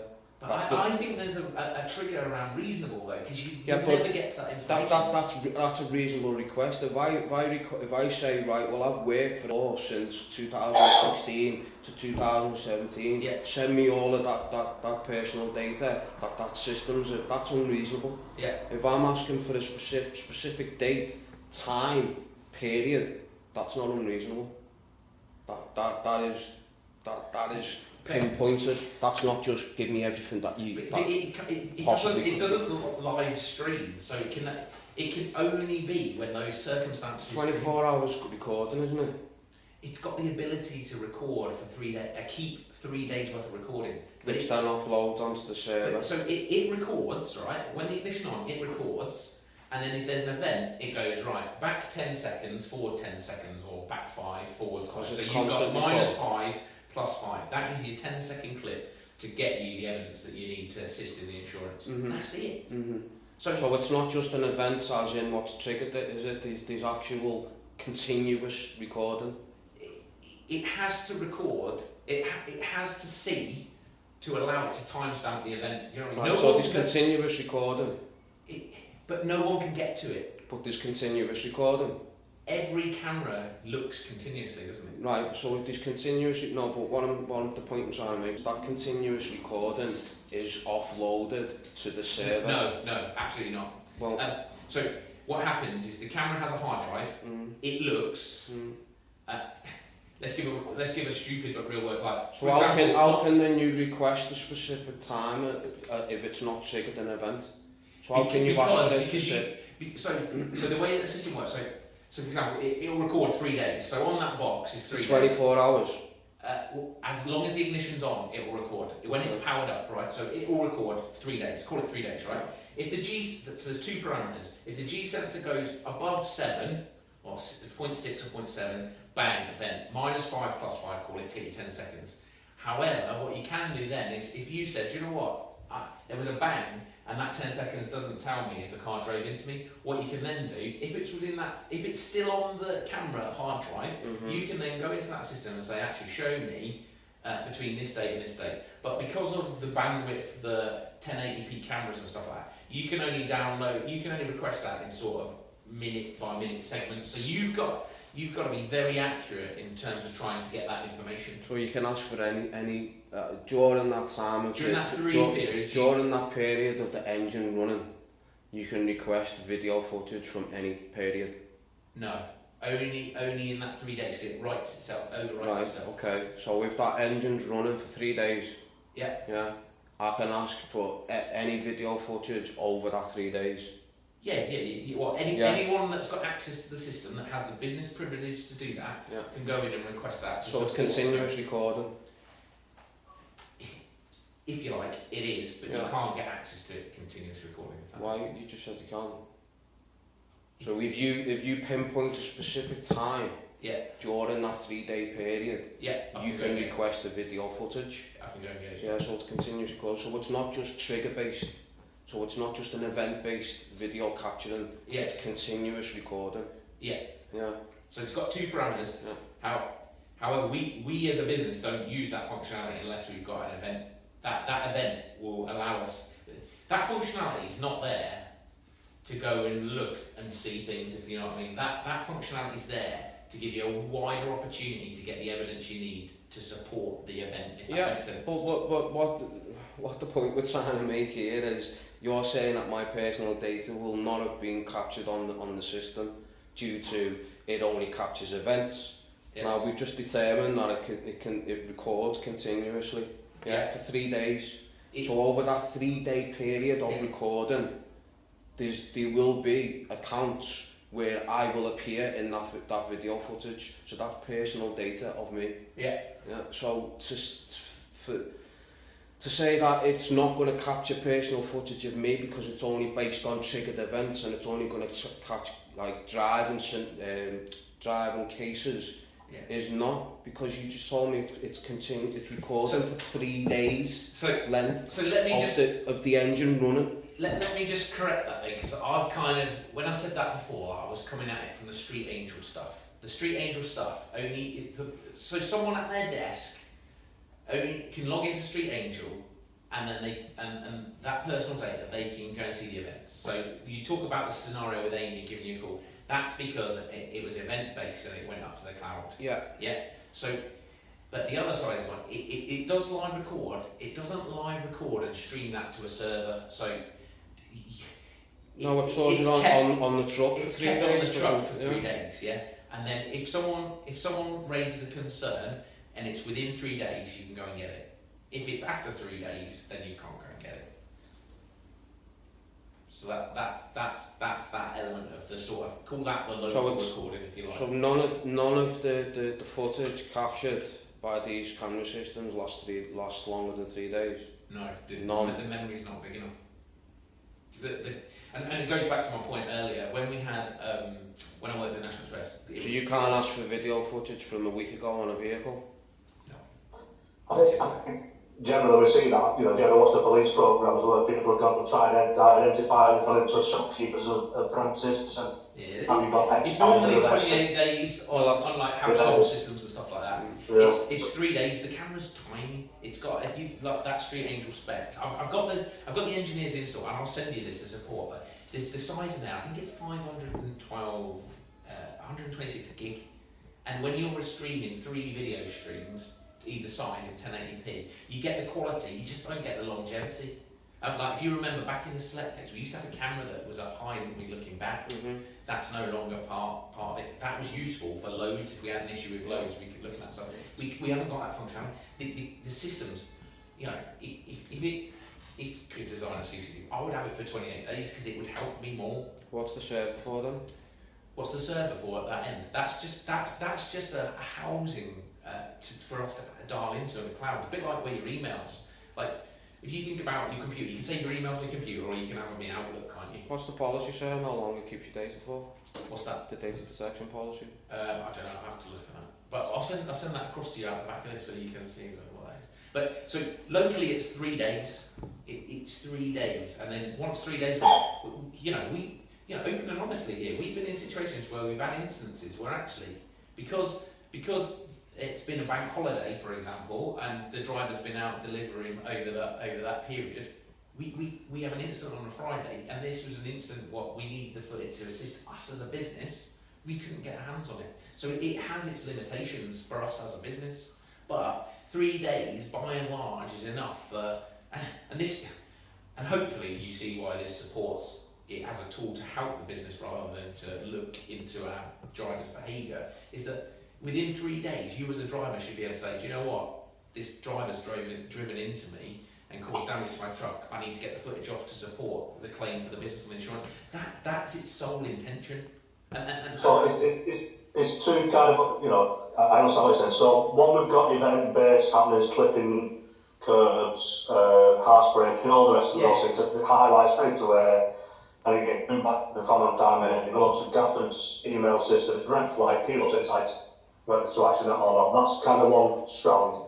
The other strand, if we can look at it slightly different from what you're saying, Chris, is generally if parked up on a lorry park, curtain side, somebody comes and slots into the curtains, and also you want to find out about the slots into the curtains, you could go somewhere else to actually delve into a particular time you thought it might have happened, and look at that piece of kit. Yeah, we could do, and I think it's important, like, and whilst I know because I've had to do it to try and find information, it's so difficult because of the quality and the file sizes. So like, when you say the server, if it, from your perspective, let's say you're imagining that all this data is going to go to a server somewhere, and I can dial in and go, show me it, like you see on the films, you can go in and say, there it is, slide it forward, and it's that easy.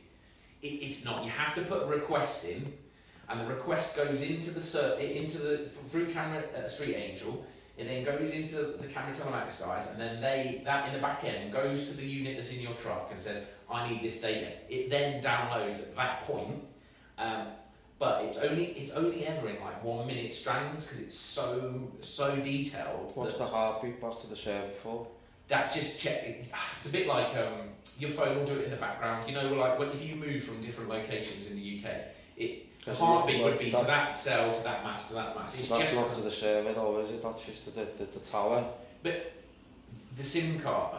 So I'm using that as a layman's example, but the server, the beatback to the server is to say I'm still connected, because ultimately if it doesn't connect, then we know that we can't connect to those cameras and we've got an issue. Do we send an engineer out? It's just a health check. It's like us going to the doctors, the server being the doctors. So the data travels via the server back to the operator? It will go through the server because that's what you log into. So it doesn't go live over the network to a mobile device? So you can not look at it from your phone? I can do, yeah. Yeah, so then is that via the server or just over the network? So you've got a mobile phone app, which you see in that screen. You've got a mobile phone app and you've got a desktop. So you can log in on both, and that goes into the server. The server holds all of the event-based stuff and anything that someone in the business has requested. And when I say someone in the business, someone who's got the login and access and the credentials and privileges to request that, to support a concern. So you can go and get that from any device, but you're always going to that server, which in effect is the office, so to speak. So on the heartbeat, going back to... So the heartbeat is just checking. It's kind of like, are you still there? Are you still functioning? Are you reporting as you need to? These things, you think like plant equipment that we've got out there, we've got tracking on there. That wakes up every 15 minutes and pings back its location and to say, look, I'm here, I'm still functioning, I've not been cut by any thieves, and everything's okay. So that what in that sort of environment, that's what we would term as the heartbeat. And so when Mark, then the guys at Camera Care refer to as a heartbeat, it's just a touch point. A bit like out, I phone my mum every other weekend just to make sure that we're all okay. Like, she lives 100 miles away, and that's all it's doing on that line. It's not doing anything other. It can only do that by being. On your emails you get push or pull, like when you set it on your mobile device. So you can from an operator's point of view, sitting behind it, looking at the device, and you see that lights lighting up on an hourly interval. Yeah.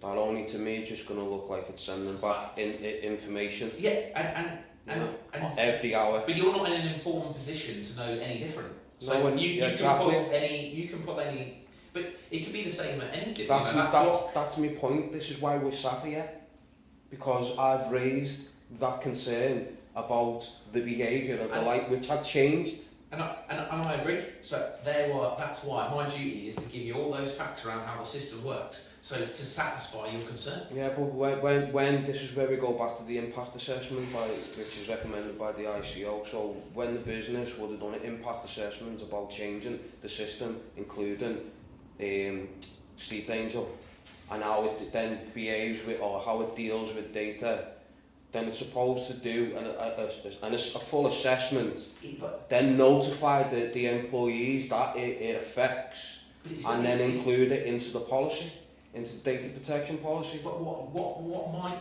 cause concern for yourself might not be a concern for anyone else, and vice versa. You could say that there's, look at tachos, for example. So when you put your card in a tacho, in a new gen tachograph, it's a smart tacho now, because DVSA can pull alongside you and read. But when we went from Tacho Master to True Tach, how did the business do that?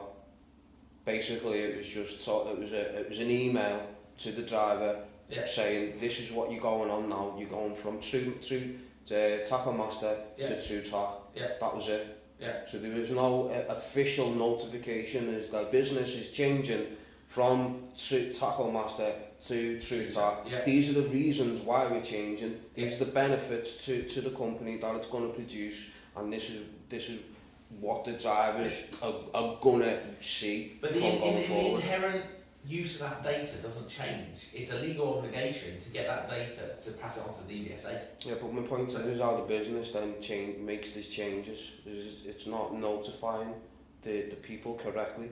It's not informing correctly. But the inherent use of that data doesn't change. Like So we went from one company using my personal data, as in my Tacho credentials, yeah? Tacho Master. Yeah. Yeah. Then you went to True Tach. Yeah. Yeah. That's two different companies. It is. So that's a different company then dealing with my personal data. It is, but and I'm only informed through an email. This is what's changed. But it's our duty as a business and to protect your data, and we do that by going into contract with those suppliers that meet the GDPR regulations. Yeah. So if you imagine all the change that happens in a depot or a business or anything over a period of time, it'd be impossible to consult down to the level of why a light is flashing. That's why there's those overarching rules that says actually, as a business, we need to be It's not just about the light though, because it's a fundamental change to how the business is processing your data. So it goes from normal capturing of just video footage for accidental purposes, for then now it's going on to a different system that can be accessed live and other people can look at it. So then it goes from the business just holding your data. I need to correct you there. It cannot be accessed live. It's live streaming, but it cannot be accessed live. That is so important in this. Okay. Yeah? So... What's the difference between live streaming and access live? Because if it was live streaming, I could watch you. Right. If I can put a request in, I'm evaluating you. Right. I'm not watching you. Right. Do you know what I mean? Right. So that, and I think it clearly defines the purpose in which we're trying to use it. We are able to request it because we want to support something rather than watch someone. Like, the business has no need to watch someone. Right, but it's capable of live streaming. No, it's not. It's capable of requesting footage within a 3-day period. But the business is has stated that it's capable of live streaming. The website around Street Angel is based upon live streaming. Every CCTV system works in the same way. A camera takes an input and it goes to a hard drive and it keeps that loop going. While the power's on, it keeps going. Yeah, but there's a mobile SIM card in this device. It doesn't work like that. Okay. I understand where you're coming from, but it just doesn't work like that. It's a closed loop circle. Call it a closed loop for 3 days. Right. That's what happens. And 3 days it goes around again and around again. We haven't got the ability to not go closed, follow that around for 3 days. It's talking to the server every hour, isn't it, on a heartbeat? That's not closed. It is to see if it's okay. It's not uploading any of that image. That is closed. Imagine what we do in this room is closed. We might do this every 3 days. No one knows. Because on the internet, it's not closed. It's open. It's open to the internet. I'm using it sort of hypothetically speaking, but unless. But this is what the device is. It's open on the internet. It is, because it's on a mobile device. But it's not open. It's on a secure connection. The only people that can get access to it are the people that are gifted the access via the business because their role commands it. And those people categorically cannot dial into your camera and watch you live. What they can do is 2 minutes after you've done something, they can request that footage, and when it appears in their login, after it's downloaded, they can see it. So there is a delay, and that time period is 3 days. Yeah, so can you keep asking every 2 minutes for 2 minutes worth of footage? Well, you could do, yeah. But what you would find... So you're only going to get like a 30-second delay of a live stream, aren't you? No, because it doesn't... Because it's that high quality, and the signal and stuff like that, it backs it up in the server. You cannot do it, I promise you. And, you know, again, you've got to take it as the system's not good enough to do that anyway. So, but I can give you the documents to support all of that. So in terms of that, how do we sort of move this on now? We've been here for an hour. Well, we're going round in circles. We keep talking about data and whether it can do live streaming or not. So there's one point in this around that when asked in the hearing what you consider the satisfactory outcome to the issues, you've advised the following. So obviously, when I specifically asked you what your reason for appeal was, because something significantly changed from at the beginning of the process to the end of the process in the company's favour. That was your main reason for appeal? No, the evidence produced in the last hearing was in the company's favour. So basically, I produced a string of emails from Cameron Telematics, which is a different director.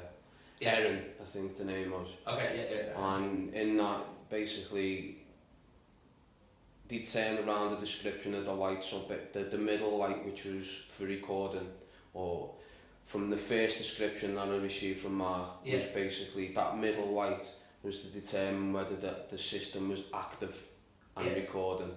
Yeah. And then the bottom light was indicator of the network. Yeah.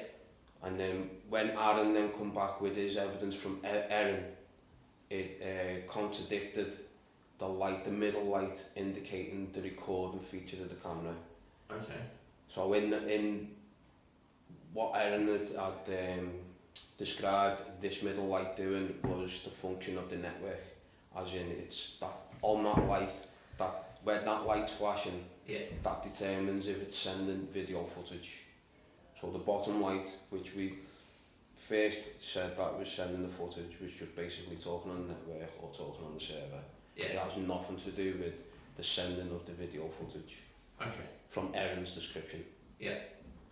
Because to the best of my knowledge, and again I'll take that back out of me, there is no light that flashes that video. There's no definition or parameter that says I'm now requesting footage. There's no need to make a light flash when that happens. But that's not to say that, you know, looking at whatever Mark sent or what Erin sent, so we can definitely go away. So it was two conflicting pieces of information that contradict each other for then the business to, well, he did say that she was going to go away and look into these two conflicting matters, and then come back to readdress that. So, but that was not readdressed, and they got to the result of the hearing. Okay.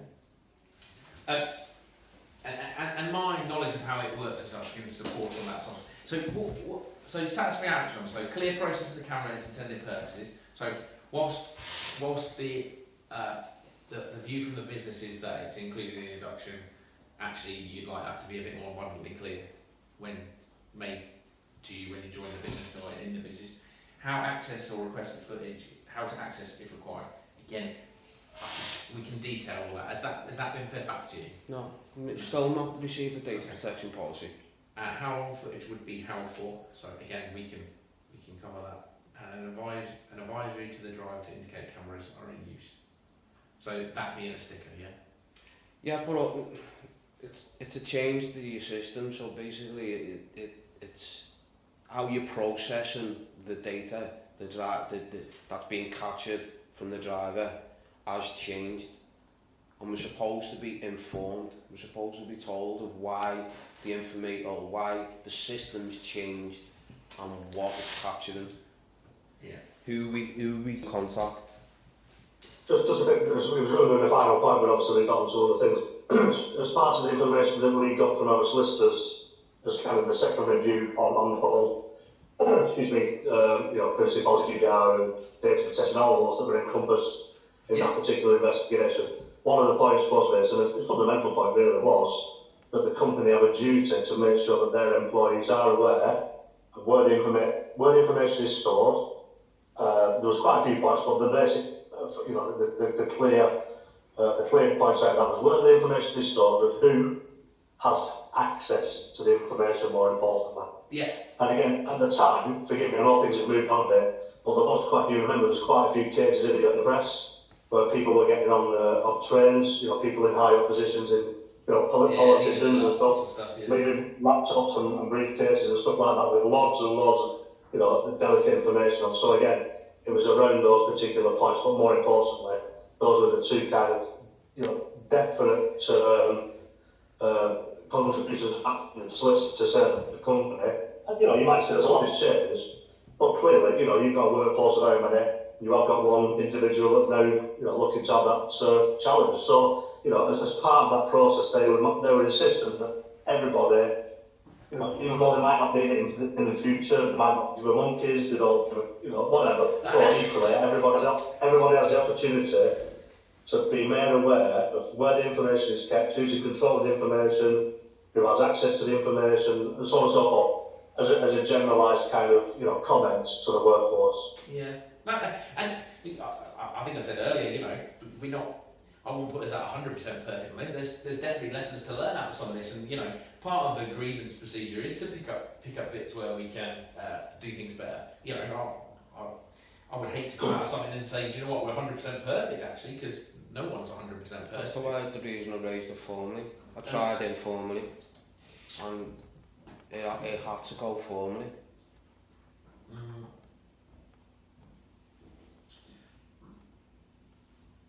So, I think, again, I'll have to, if you send some of the documents across, the approach I'd like to take this is obviously consider your appeal to the grievance around the data stuff. Look at whether we have fundamentally done something wrong with your data around that. Looking at how the system works and stuff, and I think taking your point you said there around laptops being left on trains and whatnot, I can detail you who's got access to the system and what their role is within the business, and you'll be able to see that we've not got Jane the cleaner access to it because she's got no need. Like, it has to be in line with that sort of stuff, right? So we can fundamentally detail that. And like I said before, let's say I've got access, right? Because in my role, I need access to it. Yeah, I could leave my iPad on the train, but actually, it's got security on it. But I cannot. The person who picks that up, let's say that they know and Face ID and they're unfortunate to have this, that they cannot identify that app because it has to be matched up with other stuff. Do you know what I mean? And it's, But if it had your face on it, they could identify it. But they have that. What's the chances of someone going on a train picking up my iPad that goes, do you know what? There is it could happen. I'm not saying it can't happen, but that slides very much to the thin end of the wedge, doesn't it? And likewise, you've read the instruction manual for that Street Angel. Even if you manage to get to that point, to get to the bit of the system where you can request the footage and get it back to you to watch, it's not straightforward, is it? It's not straightforward, but it's capable. I think there just has to be as long as there's an index of accountability, that's still looking at. That somebody, 99% might not take it. We're not bothered, we're getting out, we take it down the road and we come back, end of.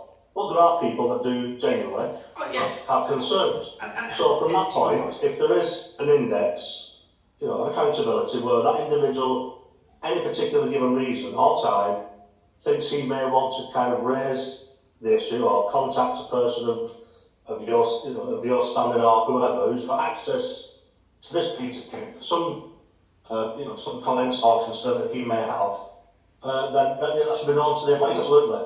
And I won't for 1 minute think you're going to be minded, 7 days a week, 365 a year.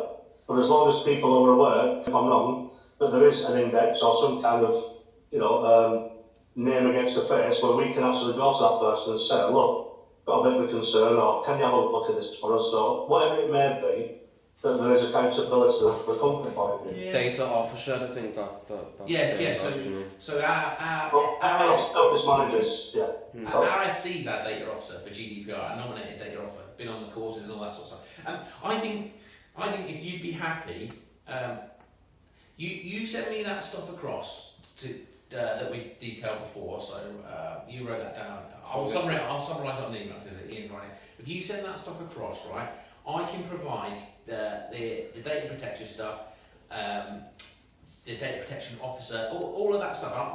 I think. Is the officer and the controller two different people? Well, I think I don't know who the controller is off the top of my head, but Cooper's the controller. So who's the officer then? I don't know. It must be Nigel then. But I think I can come back to you and satisfy all of what you've got on this bit of paper. How that bleeds into your parallel stuff, we can acknowledge that circumstance would dictate a potential change in behaviour because of that circumstance. We can acknowledge that. I think I can satisfy your needs, and as long as I satisfy from that grievance there, does that bring that to a satisfactory conclusion? Well, I want a demonstration of Street Angel. You want a demonstration of it? Mm-hmm. I don't see no reason why we can arrange that. From my perspective, there's no secrets to be had. So who would you want that to be with? Whoever's got control of it. Well, I don't mean that facetiously, but we can arrange that externally, so there's it's completely unbiased. or we can do it internally. I'm more than comfortable to show my limited knowledge on it, if you know. So I'm happy with that. So yeah, we can do that. We can. Did that not just disappear on back, am I? Yeah. You've got your on sound. Sound, not video. Hang on. So in terms of a satisfactory outcome then, so demonstration again, hopefully you picked that up in today's meeting. I've got zero to hide, and I want you to be as crystal clear around this. It doesn't benefit any of us for you being suspicious about it. I need to put those to bed. So happy to get a demonstration of Street Angel. We'll provide the necessary sort of evidence and supporting documents to suggest to support why I think we're in a reasonably good place with GDPR. And I say reasonably good because there's always bits around, you know, like could we put some stickers? I think it's gone. Could we put some stickers on the cabs? You know, talk about that tacker. Yeah, it's. I'm still here. I'm going to try and sign in my video, Scott. So You know, some of the systems announced to the drivers. And I think that's the best in class sort of stuff where actually we do know. Some of the systems in the fleet. The what, sorry? Some of the systems currently in the fleet announced to the drivers that the system's recording to them. And I think. Why is that not rolled out to all? Why is it announced to some drivers and not others? Have you got evidence of that? No. But you... only to assist me as to I mean, this is just going from talking to drivers.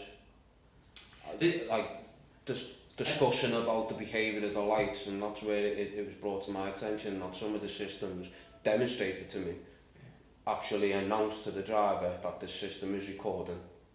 I don't know how much more. Oh right, you mean there's systems on the market that say, by the way? No. Within the fleet, yeah, currently fitted to air transport, yeah, there are systems that are announcing to the driver when they switch on the ignition that the CCTV system is recording. Okay, have you got? I don't know the fleet numbers, yeah, but I was demonstrated it by another driver as a part. Oh, this was a while ago. He's a flexi driver named Steve. But I might be able to trace that back because that's. Well, this is something that you obviously, whoever's fitted these systems to the fleet, they will give you the answer. But that isn't the Street Angel system that's across the general fleet. Right. And if that's fitted to a truck. So you've got multiple systems. There's the old system. So these multiple systems. We already discussed that on the 64 plates. We updated the camera. We don't have 64 plates no more, do we? If none in the fleet. We've got one. Well, it's not in general, or is it a? Is it a? It's in general. I don't know. But besides the point, if you can get that, then I can look at it. I can't prove that. Is an off-the-shelf product. I can't prove that. It's just if we were sat next to each other, parked up, and I'm discussing to you about the light behaving on my camera, then you say to me, "Oh look, mine announces to you that it's recording." Yeah, but that's like me sitting. I'm not gonna. I can sit there and say, "Oh, mine's a Beamer, mine's a Volvo." They're inherently different makes and models. We iterate, and you've made. Well, this was a new. You made note that we've gone from one system to another. So this was a that new, old system do that. This was a new low cab. So they're 69 onwards, 69 onwards, the low cabs, which were down in SWAT. So, and they were, if they're new 69, they all come with the same CCTV. So well, if it is right, and this is the reason why I'm asking is not to disregard it, is because if it's everything that's from 18 plate onwards is fitted with the same system. If that's something that the supplier can go and turn it on, I can get that remotely done across the whole fleet, and we're on to a winner, aren't we? But I don't know that. So if you could find that out and let me know, I will actively find that. And if that's a simple switch, how am I going to find that out? You're going to find out more than I am, aren't you? No, you're the one who... You spoke to the driver. You look after the fleet. I know, but you spoke to the driver. When we buy it... So can you not just do like conduct a little survey and ask 10 drivers, phone 10 drivers randomly and ask them, is your system announced to you that it's recording? I'll just go back to camera telematics because that's the only thing. Right, so what could I do? Who can I ask? I've not got a fleet of people that I can ask or resources that I can tap into to find out If you can't remember the guy you spoke to, then that's fair enough. I can go and find another way. But if you remember who it was, then that would be helpful. But okay. What else?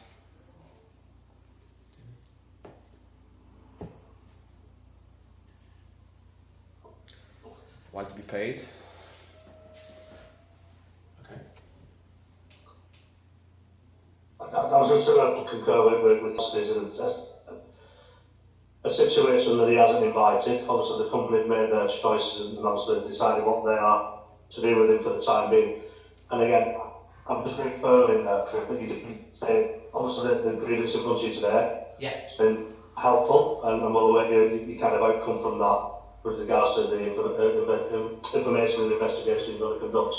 But again, just to reaffirm that there has been this parallel kind of activity, for want of a better term, that's now caused this kind of situation where now they're unable to turn in from work and earn money effectively because of the company's intentions, which again, through this investigation might be, might be proven, unproven, whatever. But, excuse me, it is a situation where they will meet, definitely, because the outcome of your meeting today and the investigation that you do going forward would shine some light, hopefully, it certainly has on my point today. This is the second meeting, and obviously various conversations with. But again, going back to that pinnacle point, from my mind, certainly, was the change to all this. We wouldn't have been sat here, I don't think, if we'd have had the opportunity to have this conversation prior to taking her own view on things. I'm not going to say that she's not here. Yeah. But she did what she did. It's proven, and obviously that now forms part of this particular situation that's come herself in. And not only that, it's a dictation from the company that allows you to turn out and go and seek some assistance for medical reasons. We won't allow you to drive a vehicle. Well, it's all on a piece of paper there for you to go away and obviously conclude. And you're saying it's quite easy. I can go and 3 quarters of this, I can get back to you, no problem, which is fantastic. What it doesn't do is help over there. He's not in work earning money at the moment. Yeah, please don't sort of almost emphasise that. What I mean is, it's easier for me in the position that I'm in, if that makes sense. But that's... Right, perfect. I mean, you've been quite open today. You've actually had, for me, quite a few reasonable answers to questions that quite asked. But again, the backdrop is still the fact that this was the main concern that was raised in the right manner, for the right reasons, and then that kind of, the sway in kind of whoever took a chance of it, made the phone call at 6:30 and presented evidence. There was no need, it wasn't part of the investigation, there was no follow-up, which then obviously, amplified the situation. It kind of made the situation more a bit more hostile, obviously. Yeah. Yeah, and what you say there is right.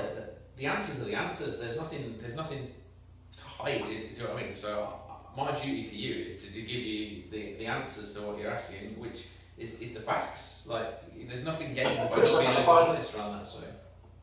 No, the point's you're talking a lot of times, which is why we have asked the question. If that's the case, and it's so easily to kind of get this information back to part of the grievance, why should this thing now right to return back to work? And I know it's not probably a question for you now, but again, we need you to go away and ask the questions, consider it, because these points won't meet. If you come back and give us a piece of paper, 99% points covered and explained thoroughly, fantastic.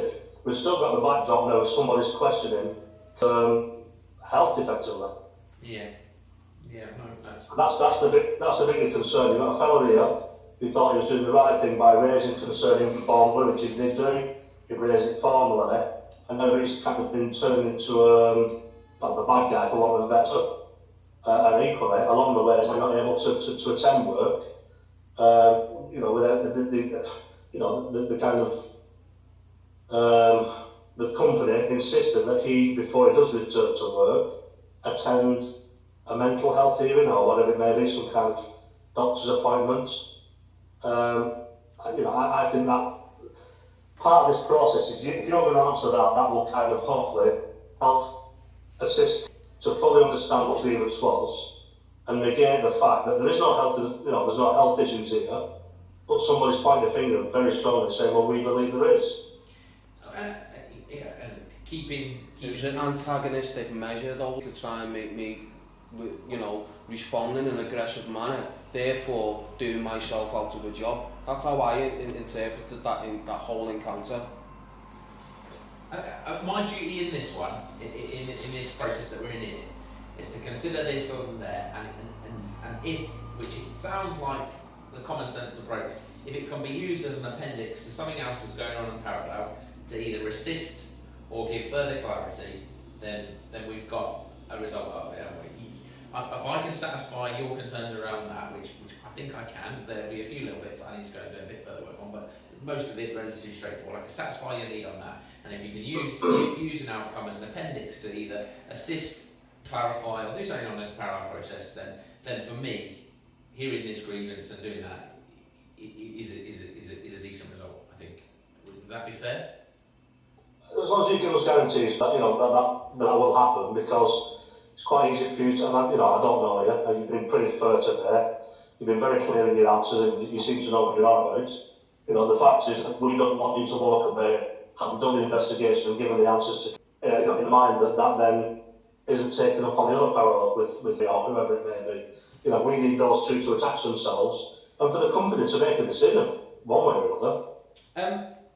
Ultimately, obviously, whilst I'm here on this bit, I'm not going to turn my back on this, if that makes sense. And both, I report into the operations director, as the other individuals that have mentioned in the call. So, through my process of discussing sort of the outcomes and bits and pieces like that, we'll naturally try and keep the momentum up. I'm not going to derail the process, and if I can assist in it, absolutely. And that's what like I said before, I'm not here to be sat opposite you. Socially distanced, it feels that way, but this is your process. I'm just trying to assist you in what you're trying to do, and I can't look at it in any other way. So, and I've never met you before, but pleasure to meet you today, and I've got no reason to not. I wish it was under different circumstances that we met. Well, yeah, and who knows, in the next weeks, months, hopefully it will be, I run this depot, you're based out of this depot, I've got, for me, you should be back, with everything being equal, you've been with us since 2016, that's a reasonable amount of time, isn't it?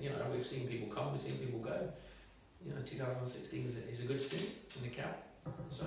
But yeah, let me deal with this then. Especially with the record I've got as well. Yeah, again, I'm not seeing that, but again, the fact is, if you did, no news is good news and some of that stuff, isn't it? I've never met you before. I've been here a fair few years now. So let me deal with this one then.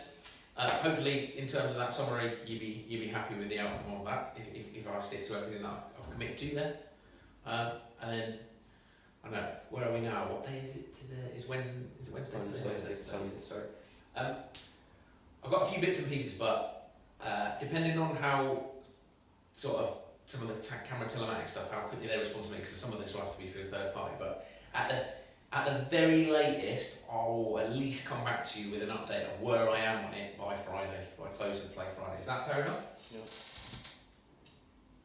Oh, he's gone. Yeah, fine. As long as And yeah, whilst I would like to say I'll get it all wrapped up by Friday, if you know what I mean, ultimately that's a deadline that I may fail at if someone doesn't come back to me. So what I can commit to is constant communication, and I think through the emails getting this up, I think we're fairly on the same page around communication. So that's fair enough? That's fair to me. fine. Yeah. Perfect. Yeah. Right. Well, it's been an hour longer than we thought that I penciled in for, but actually some of the topics are very useful, and whilst there's there's things to be closed down, there's definitely some benefits to come out of this from both sides. So from me, you just need the handbook that I induction. Was it our induction? Yeah. Yeah, that induction piece. Was there one other thing that you? I think that was it. Yeah. From me, that's what you wanted. Perfect. So Yeah. if you flip that across, Yeah. I mean, ultimately that won't, all that will be is a, yeah, we can do better, if you know what I mean, that's not. Well, that just gives you an indication of what I was informed about when I started. Yeah, no, I know, and it gives me context, doesn't it? And that's what I need to get through the beginning to where we are now, the context of where we started to where we ended up. So, perfect. Okay. Right, what's that? Okay, thank you very much for that. Nice to meet you. Do you want to give us a call at your leisure, my mate? I'll speak to you when you're able. Are you free for the next hour? I'm going to next, well, in next I'm just going to go some lunch, but if you want to give us a ring after 1 o'clock, sir, we'll chat then. Cheers. Is that alright? Yeah, cheers. Hey guys. Alright, thank you. you. Thanks for your time, mate. Nice to meet you. You too, alright. Cheers. Are you okay, yeah? Yeah. Legs gone to sleep. Okay. I thought you said, are you okay? Yeah, that's fine. So, yeah, if I keep in touch by Friday, have you got a phone number? That'd be handy. You probably got my phone, but I don't have yours. What is it?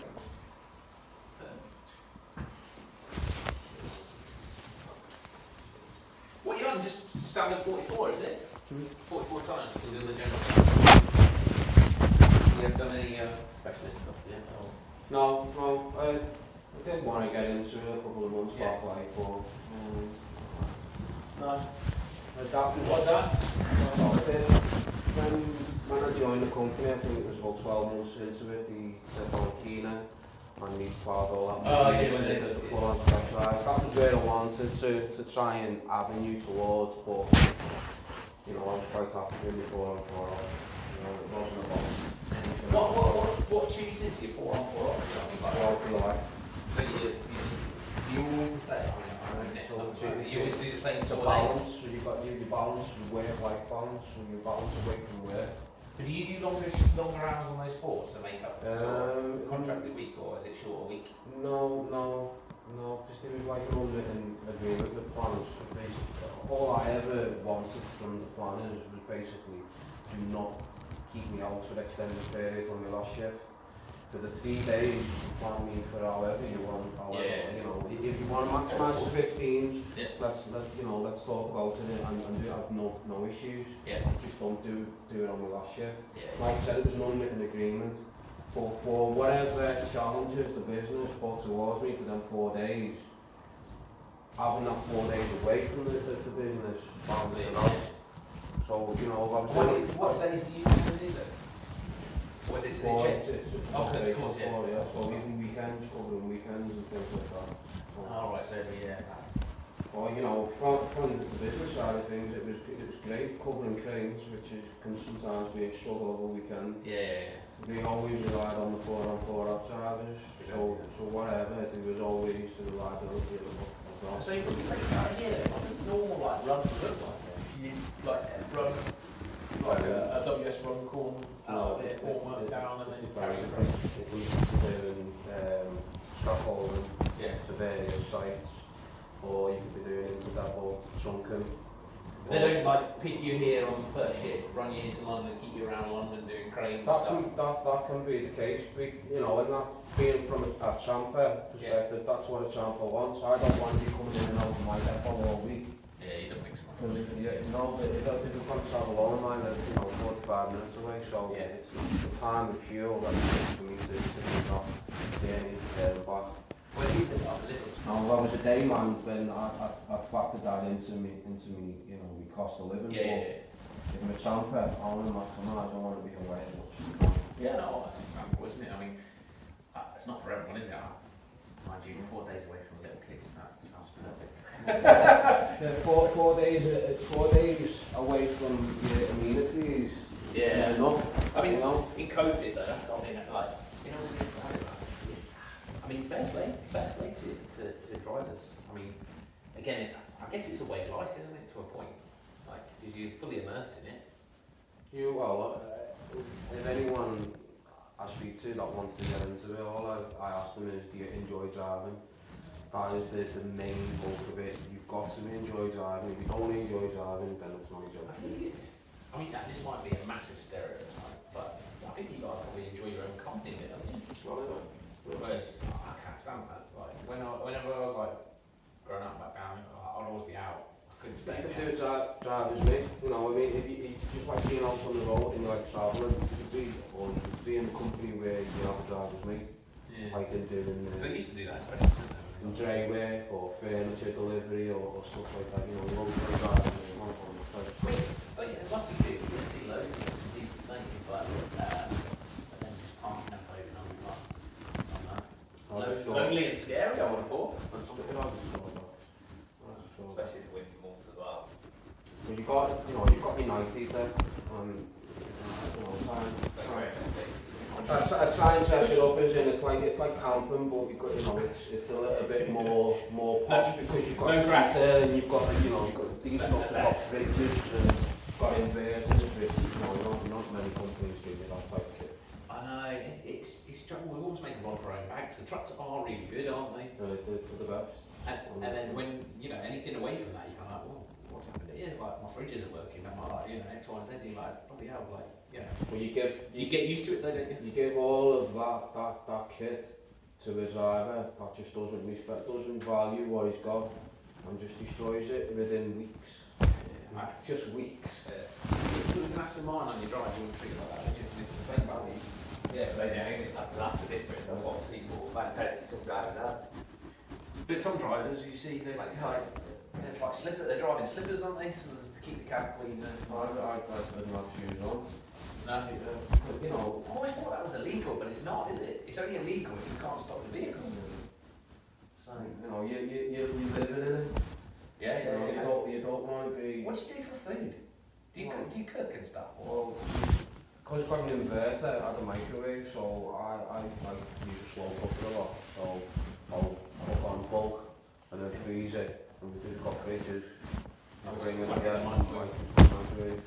Like you say, once you get your head into the mindset, Yeah. Like tricks of the trade, I suppose, isn't it? That's what it is. You know, like, if I didn't have a microwave and I didn't have a fridge, what would I have there? I've only got services available to me. mini cheddars, fucking Yeah. yummy bear. That's or probably the whatever it is. healthiest thing we'll get out of the services. We'll take it. I'm just thinking of what we sent our kids off to nursery with. They're fucking. Do you remember what we sent our kids off to nursery with? They packed lunch, right? And they got sent back unhealthy. Oh, fucking hell, that's unhealthy. They're fucked. Right. Oh, good. Well, nice to meet you. We'll keep the COVID thing. I'm going to have a go down. No. Yeah. Normal times it would be more, but yeah, I'll give you I'll give you an email or a call on Friday and update you along that way. I'm confident that we can get to where we need to. Okay, thanks for your time.